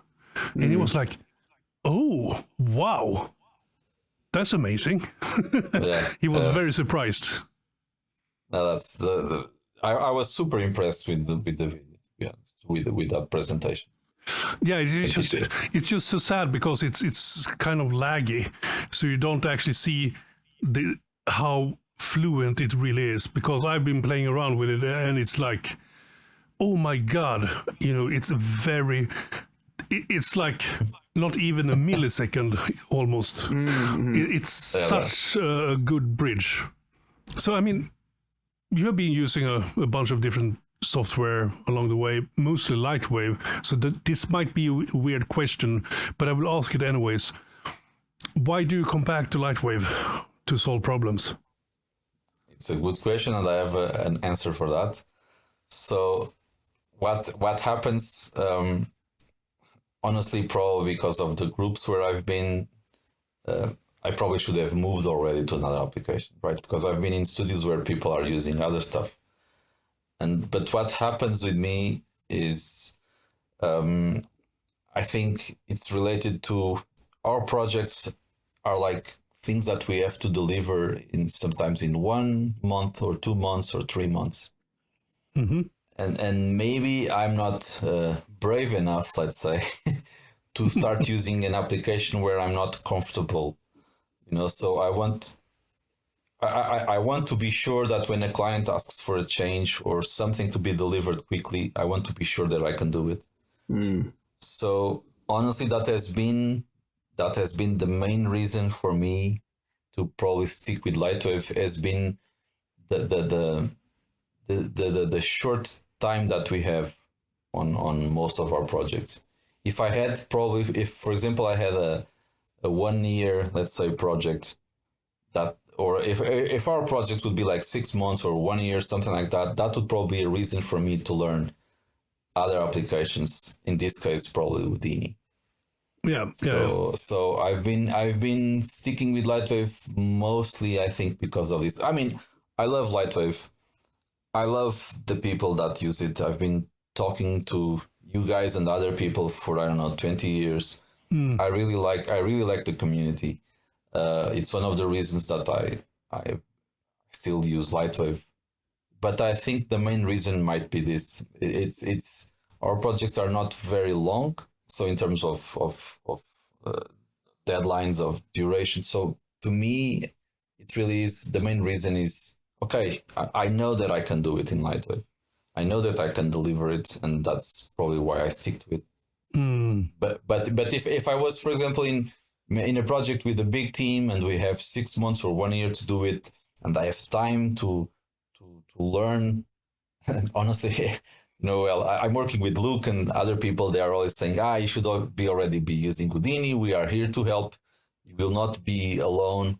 If you need to do something quickly, even if you don't know how to do it, we are here to help. So probably I would be able to do it, but I think my brain is not helping me to do that. So I jump to LightWave because it's just faster. That's where I do things faster. Yeah, I mean, I think that's a really good point, actually. It never occurred to me. It's not just learning how to do it, it's feeling confident that you know how to solve a problem. Yeah, I mean, if you've got a specific task. I can do it. Yeah, indeed. And I know that I can do it, maybe not to a super level or something like that, like some crazy fluid simulation or whatever. Yeah. But I know that I can do something with it, and I know that I can do it by that deadline. So that's the main thing. But I think, unfortunately, it will eventually happen. The way things are, I mean, all our team are using Houdini, and it will probably happen. So, but then again, if I put it this way, is it a problem for your pipeline when you use LightWave in that pipeline? It can be. So a good example is right now, most of the team are interested in moving to Linux. Oh, okay. We know that LightWave things are happening in that area too, but right now, if the team wants to move to Linux, something or I need to jump to Houdini, or something needs to happen. So it's not right now. It's a thing. It can be a thing. Yeah, but I mean that's yeah. If we exclude, let's say that you stay with Windows, is there? Yeah. Have you found any problems that have been sort of headaches for you guys when, let's say, you use LightWave and the other guys are using Houdini? No, that I think of, we always had some sort of solution. Might be probably not the best thing. Like, I don't know.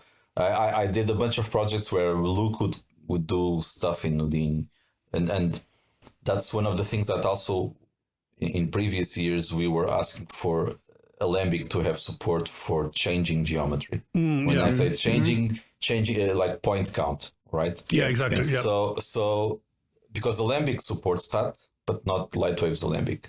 So that would be a great help. And we had to come up with stuff. So Luke would have to export like OBJ sequences. Then thank you, Oliver, for a plugin that can load that object sequence and apply a material. Because if it wasn't for that, that would be insane. Yeah, that would be crazy. Yes, because I've done it before, where I'd have to, I don't know, load all the objects, convert them to LWO.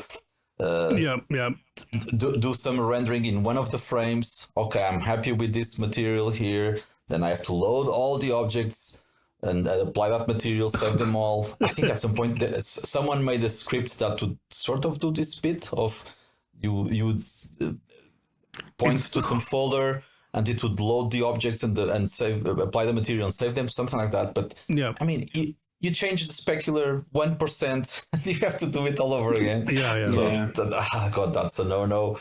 So with that script from Oliver, that was a great help for all this. So I think. So yes, the material overrides they're adding to your list. Yes, that's Shadermeister and all that stuff. But I think we always solved our issues with this. So mostly exporting OBJ sequences. There was always issues like with some parameters. Luke had to come up with ideas on how to export to weight maps or something like that. There was always, hours lost. Losing hours to come up with solutions that probably should be easier. So but that I would say that is the problem of you using LightWave for rendering. Let's say that you would use Houdini for rendering, but you use LightWave as a previous tool. Then that is not a problem at all, right? No, and that is sort of my plan, and that has been my plan for quite some time, because that's a bit what happened with XSI, right, with SoftImage. So it was exactly that. So I was doing everything in LightWave, and then I was exporting stuff, and I was using XSI for rendering, and that made me comfortable enough because the project itself was being done in LightWave, which I was absolutely fine with that. And then I was just using the other one for rendering. So that is sort of the plan that I think might be the way to go to start using Houdini, just as a rendering thing. So everything, but let's see how that goes. Yeah, the Linux part is a stepping stone, though, I guess. Yeah, they're really eager to go for it. Let's see. I know that they're always talking about maybe you can, I don't know, run some virtual machine or whatever. I don't know enough about those things, but I don't know. Actually, that could work. Actually, you could work in LightWave in Windows on a virtual machine on your Linux background desktop. Yeah, I think there's options. So that's actually a fairly good shout. Yeah, we'll see. It's not the end of the world. But yeah, I mean, you mentioned the community also. Yes, that you've been around for a long time, and I mean, I guess even though I don't know if you and I have chatted on the forums, we probably had. We had for sure. Yeah, sure. And you know, with Andrew as well, you know, Enotobian, and yes. Zardoz here. Yes, Zardoz. Yeah. I do remember that, and we probably have crossed. We probably have talked. You know, I mean, I joined the forums back in 2006 or something like that. I don't know when I started there, but it was a long time ago. Yeah, it was a long time ago. So speaking of the community, here's something that is a philosophical question. Well, what do you think will help the community to be and stay positive, constructive, engaging, and energetic? Probably to be exposure. I mean, when I say exposure, showing projects done with LightWave. I know this is difficult, but probably to be showing stuff with visibility. I think that's what. Not to be. I mean, if we just show like personal stuff, that might not have a lot of visibility. I mean, if it was. Don't sound mean or anything. You go on ArtStation and sometimes you see some artists there. They are super famous, it's very popular. People know them, and if imagine some of those artists were using LightWave, that would be great. Or if in movies, of course, this movie LightWave was used in there.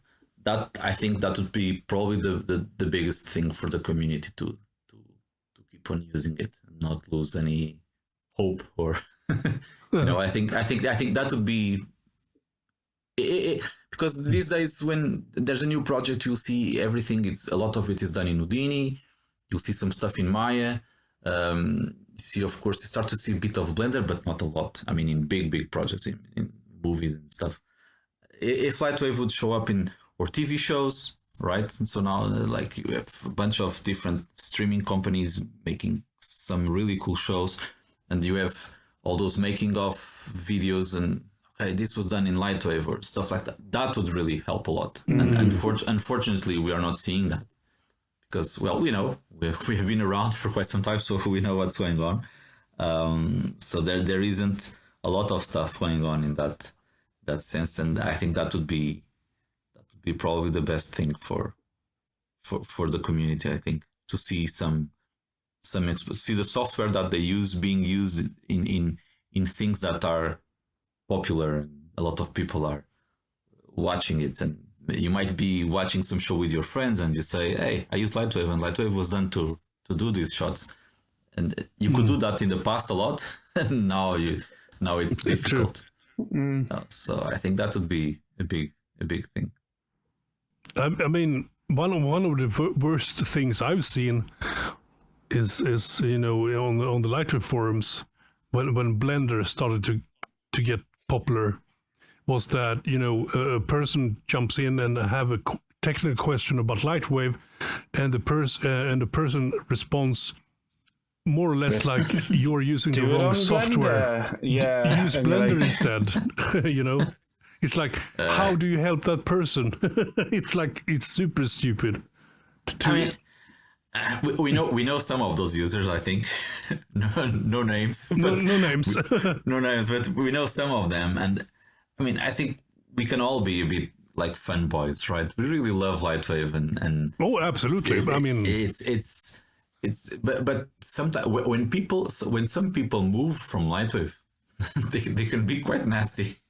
Yeah, I mean, if I would have, here's the thing, I don't actually leave software. I add other software to my toolset, right?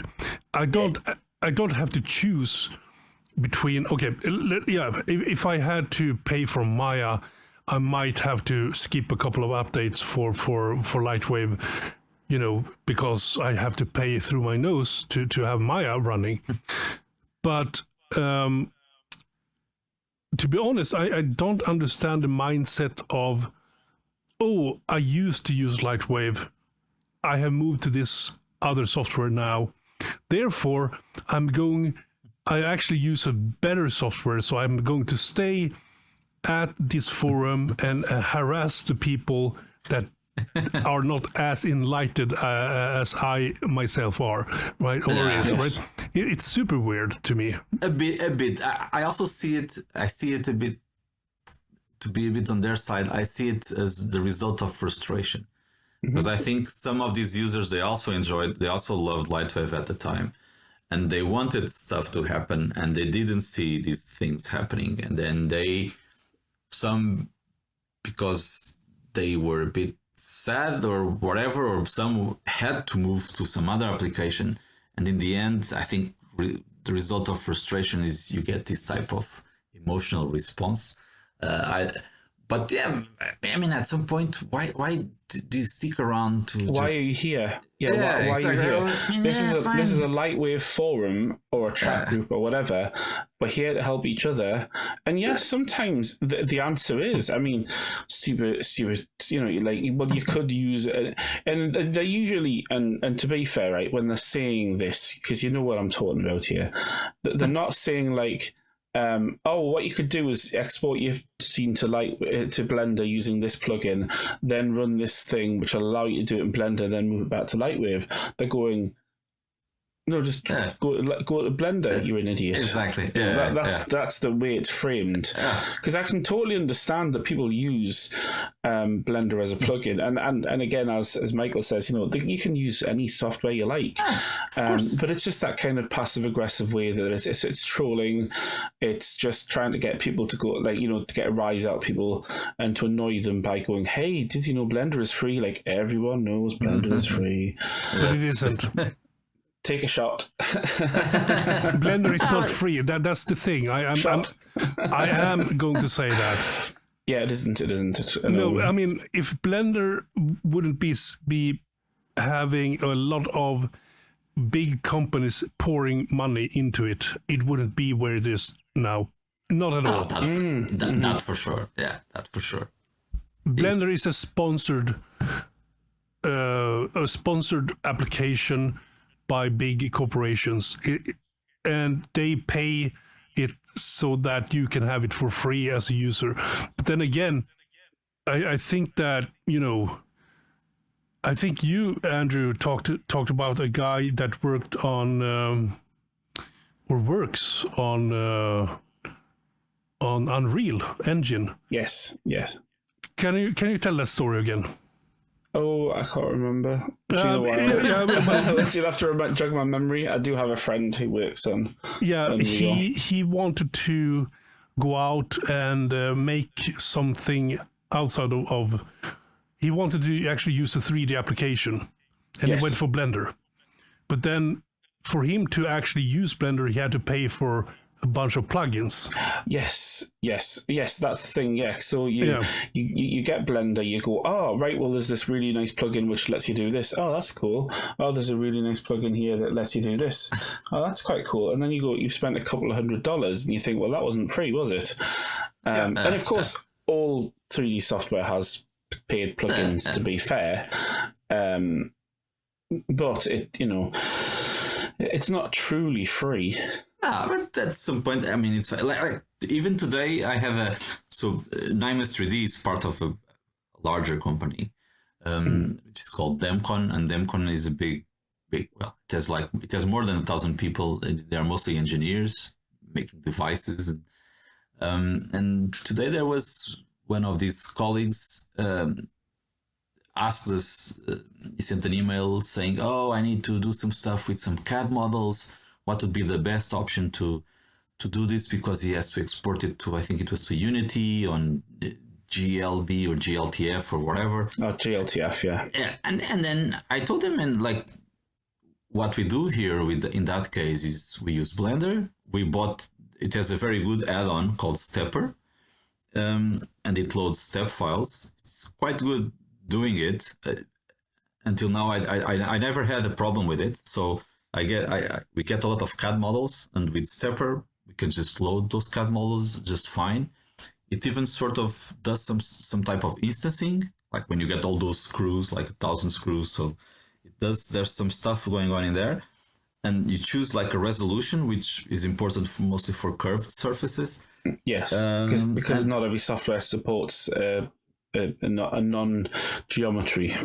No, and the thing is, when you import that CAD model, this is not procedural, right? So it's when you import it, you choose a value for resolution, and that will mean like how many polygons do we put in a curve. And well, if you don't like it, you need to import it again, so that there's no slider to control that. But it's and this system has been working quite well, and it comes with whatever structure was in the CAD model, which can be quite bad sometimes, but it works. And right now, to be honest, I would not use LightWave to import CAD models because this system is quite better. If I import the same step file in LightWave, sometimes things are not, I mean, the origin, it's a bit messed up. Things happen. And with this add-on in Blender, stuff is just perfect. So I use it for that. And then usually I export the geometry to LightWave. So yeah, I mean, using another tool to do it. That's exactly what you are saying. It's another tool. So if I had Stepper for LightWave, I would not use Blender to do it. I would just import it directly into LightWave. Yeah, exactly. I mean, but I don't think I've ever actually said anything bad about Blender, to be honest. I might have said something when I was angry and drunk or something like that, but I don't think that I actually have said anything bad about Blender. A few years ago, that interface, I mean, I think all of us probably installed Blender 2 or 3 times and uninstalled it. I actually, way back when Blender was not as good as it is right now, I actually made a tutorial on how to use Blender fluids with LightWave. Yeah, I made a video tutorial about that. But that is like you open it, you do the thing, and you export it back to LightWave. If you had to spend a bit more time in Blender, a few years ago, it was a bit I remember installing it. I played it for a bit. Like I didn't like it. I think this was back in 2010 or something like that. Yeah. Yeah. But still. Now it's installed. It's installed in my machine. I use a thing called Blender Launcher. It just downloads whatever versions are there. I open it, I use it. I can use it okay for now. I'm not a crazy Blender user, but I can navigate it and I can do things with it. I already did a small project with it.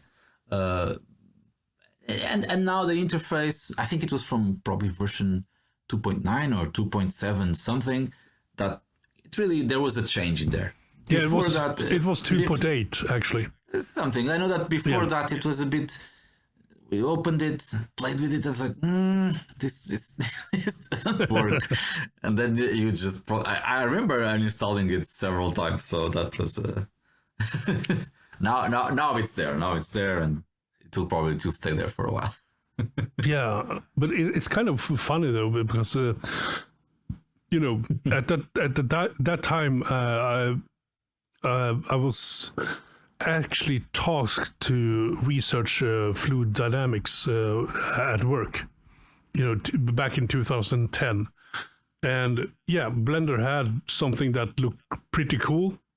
And it so happened that someone actually had written a reader for the Blender fluid output. for LightWave, which actually supported motion blur as well. Oh, that's So nice. that was, I think I made 2 videos, tutorials about how you get started with it, at least. So, no, I like Blender. I really like it. I think it's super slick. There are tiny, simple things that I really like the mouse over effect when you move the mouse over some geometry and it has that orange highlight.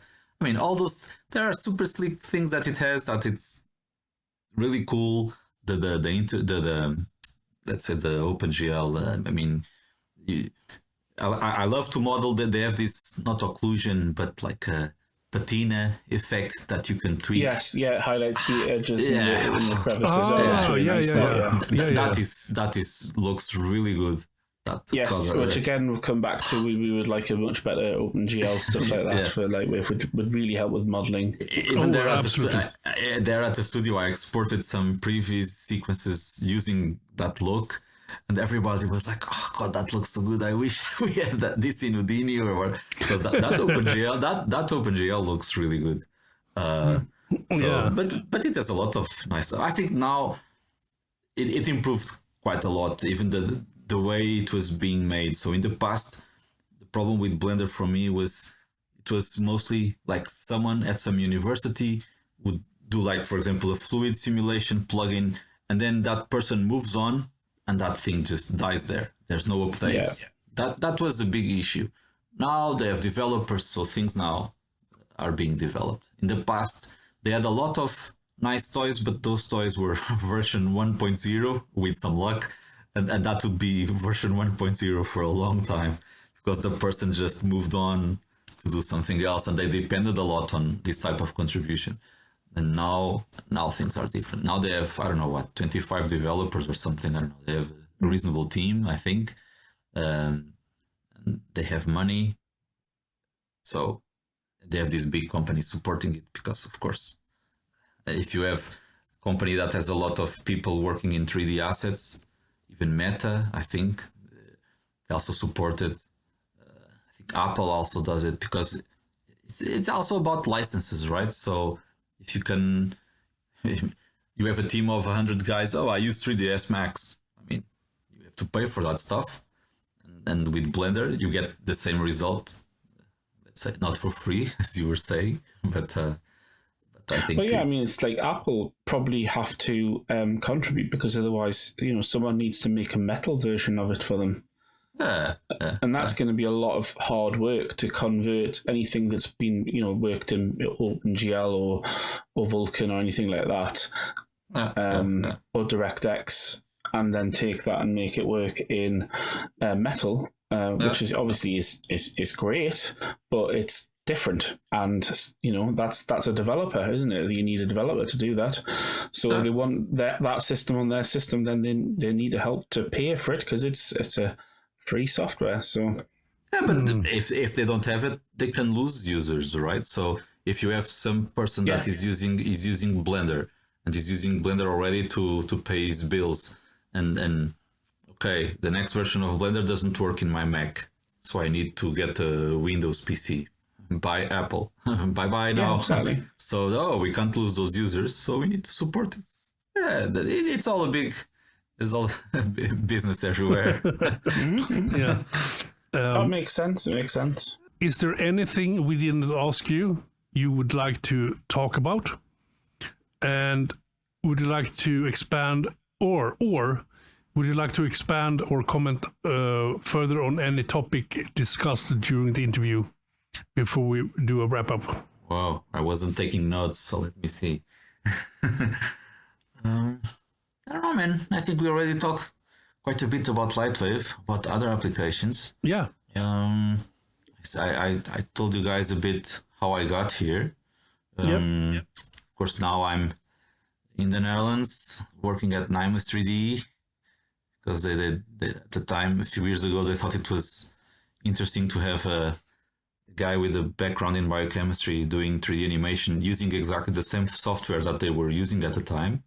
So that's a bit how I ended up here. Thanks to the LightWave forums, because that's how we met. That's how they fished you out, so to speak. So we met there. It was a very simple coincidence. It's one of those, I think, let's say, crossroads points in your life where someone asked, someone made a thread asking, "Hey, LightWave people, what is your background?" And decided to say, well, 3D was a hobby. I had learned biochemistry, blah, blah, blah. I'm using LightWave to do this sort of stuff. And someone saw it and started talking to me. And then I moved here because of that. So it was as simple as that. The planets were aligned, as they say. Yeah. You could have just, for some reason, not read that, and that was it. So, it's these are simple things. Yeah, I think we already spoke a lot about a bunch of different stuff.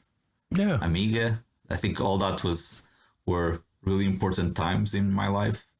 I've great memories. I'm that guy that has a bunch of Commodore T-shirts and Amiga T-shirts and LightWave T-shirts, and a bit stuck in the 80s and early 90s, I think, because all that stuff was really important to me. Yeah, retro stuff. Yeah, that's retro now. Yeah, but that's retro now. That's his life. Actually, here they have a game shop, like Nintendo and all sorts of consoles, but in the basement they have like a museum, so it's really cool. They have Amigas there and Spectrums and wow, yeah, nice. It's really nice. So I already took my youngest daughter because she's the one that likes this kind of stuff, and I took her there, and she was there playing the arcades, playing some what was a what's that thing? Golden Axe. No. Golden Axe, yeah, she was playing Golden Axe. Nice. She already finished it twice, and she's 11. Wow, it's funny as hell. That's a hard game. It is, but she well. The thing where she plays it, she can continue. When she dies, I don't think she did it in like one go, right? Okay. But she really likes it, so it's funny to see. That's so nice to hear. Yeah. It's so fun. I bought one of those tiny console things where you can play like everything's loaded onto one little tiny thing, and it's a fully functioning computer. Yeah, you can play like 20,000 games or something. You can choose the emulator or something. So it's like a Game Boy. It's a Mister. I don't know. It's like a Game Boy. It's like a Game Boy, but it's one of the cheap ones. But you can play Street Fighter and Tekken and a bunch of stuff. Oh wow, cool. So, and she's super happy with it. It's really funny to see. Yeah, but I think we covered a lot. Yeah. Well, but if we've got more to talk about, you can always come back on. Yeah, exactly. Exactly. Did you get the Amiga Mini 500? No. Oh, okay. I never had that one. No, this was actually a new thing that came out a couple of years ago. No. I mean, like, I think the main issue for me is that a day has 24 hours, right? It's not enough for everything that I want. You still need to sleep a bit. And I would love to get all that stuff. You know, I thought about maybe I could get a Spectrum and maybe my daughter would like to play in it or something. But I don't know. You really don't have time for all that stuff. It's the main thing. Because I would love to have all that. I think my Amiga 1200 is still somewhere in the box, somewhere back in Portugal, I think. Oh, wow. Yeah. Probably all rusty now, I don't know. But, it probably doesn't work. I know mine's probably in the attic, probably got rain on it or bird poop or something. I have no idea if it still works. Probably to start making those noises, there's a ghost on the addict. Yes. That was a classical noise that, those needles or whatever. But yeah. Okay, so last question. Who would you want to see on this podcast? Oh, question. Let me see. It could be an interesting one. We have some obvious ones. I do remember that you mentioned some names when we interviewed you and Luke from Nymus 3D. Yes, I did, but now I'm going to try something different. Maybe Chilton. Oh, that's a good shout. Chilton could be a cool one to have here. Yeah, Chilton's a nice guy. He's chatty. So yes, maybe I could contact Chilton. Oh yeah. If you can do that, that would be awesome. Yes, he would be a good one. I love his Facebook posts are always super interesting. Yeah, very interesting. He poses lots of interesting questions and everybody gets sucked in. It's great. He does. And he's very, I think he can talk to everyone. I have that feeling. Even on multiple levels. Yes, and even when it comes like to politics and stuff, he's so polite and nice. And I think the way he asks those questions, like people will not be like angry or nasty with him. The way he asks for stuff, it's super nice, and I think he can really reach a lot of people. So it's yes, I think that's a good show. Actually, I think it would be a good one. Yes. Ah, nice. Wow, this has been an amazing chat. Thank you so much, Luis, for taking your time to join this podcast. And where can people find you, by the way? Well, I'm around in Discord, Skype. I'm on ArtStation. You can message me also there. So I think it's pretty easy to find me. And is it Luis Lopes or is it your nickname? No, so my name is It's Luis Lopes. Oh, Lopes. Lopes. Yes. Lopes. Lopes. Yeah. I say Not Lopes. Okay, I actually, this is a Swedish thing. I actually pronounce it the way I read it. So Lopes. But okay, Lopes. Yes, that's pretty close. So I don't call you Louise then. No, I get all sorts, so I'm used to it. I get the French way, get the Spanish way. I rarely get the Portuguese way, but that's all good. Yeah, I answer to all those. The main problem with your first name is that if I say Louis, which is the correct pronunciation, right? Sort of. Sort of. Okay. It's like Luis. Yes, without the very like so. I'm gonna say it. So it's Luis. Do it. So it's just Luis. Yes. Luis. Yes. Almost with an H at the end, sort of. Luis. Yes. Luis Lopes. There you go. Yeah. Luis Lopes. Yeah, that's pretty close. Because the worst thing is that to actually mix you up with Louis, Elvis. I know. Yeah. But that's his fault. He's using a nickname and I'm not, hey? Yeah. There's a difference there. That is true. Blame it on Elvis. Thank you all for watching and listening to this month's episode. Be sure to tune in next time so that you don't miss out on all the goodies we've got for you.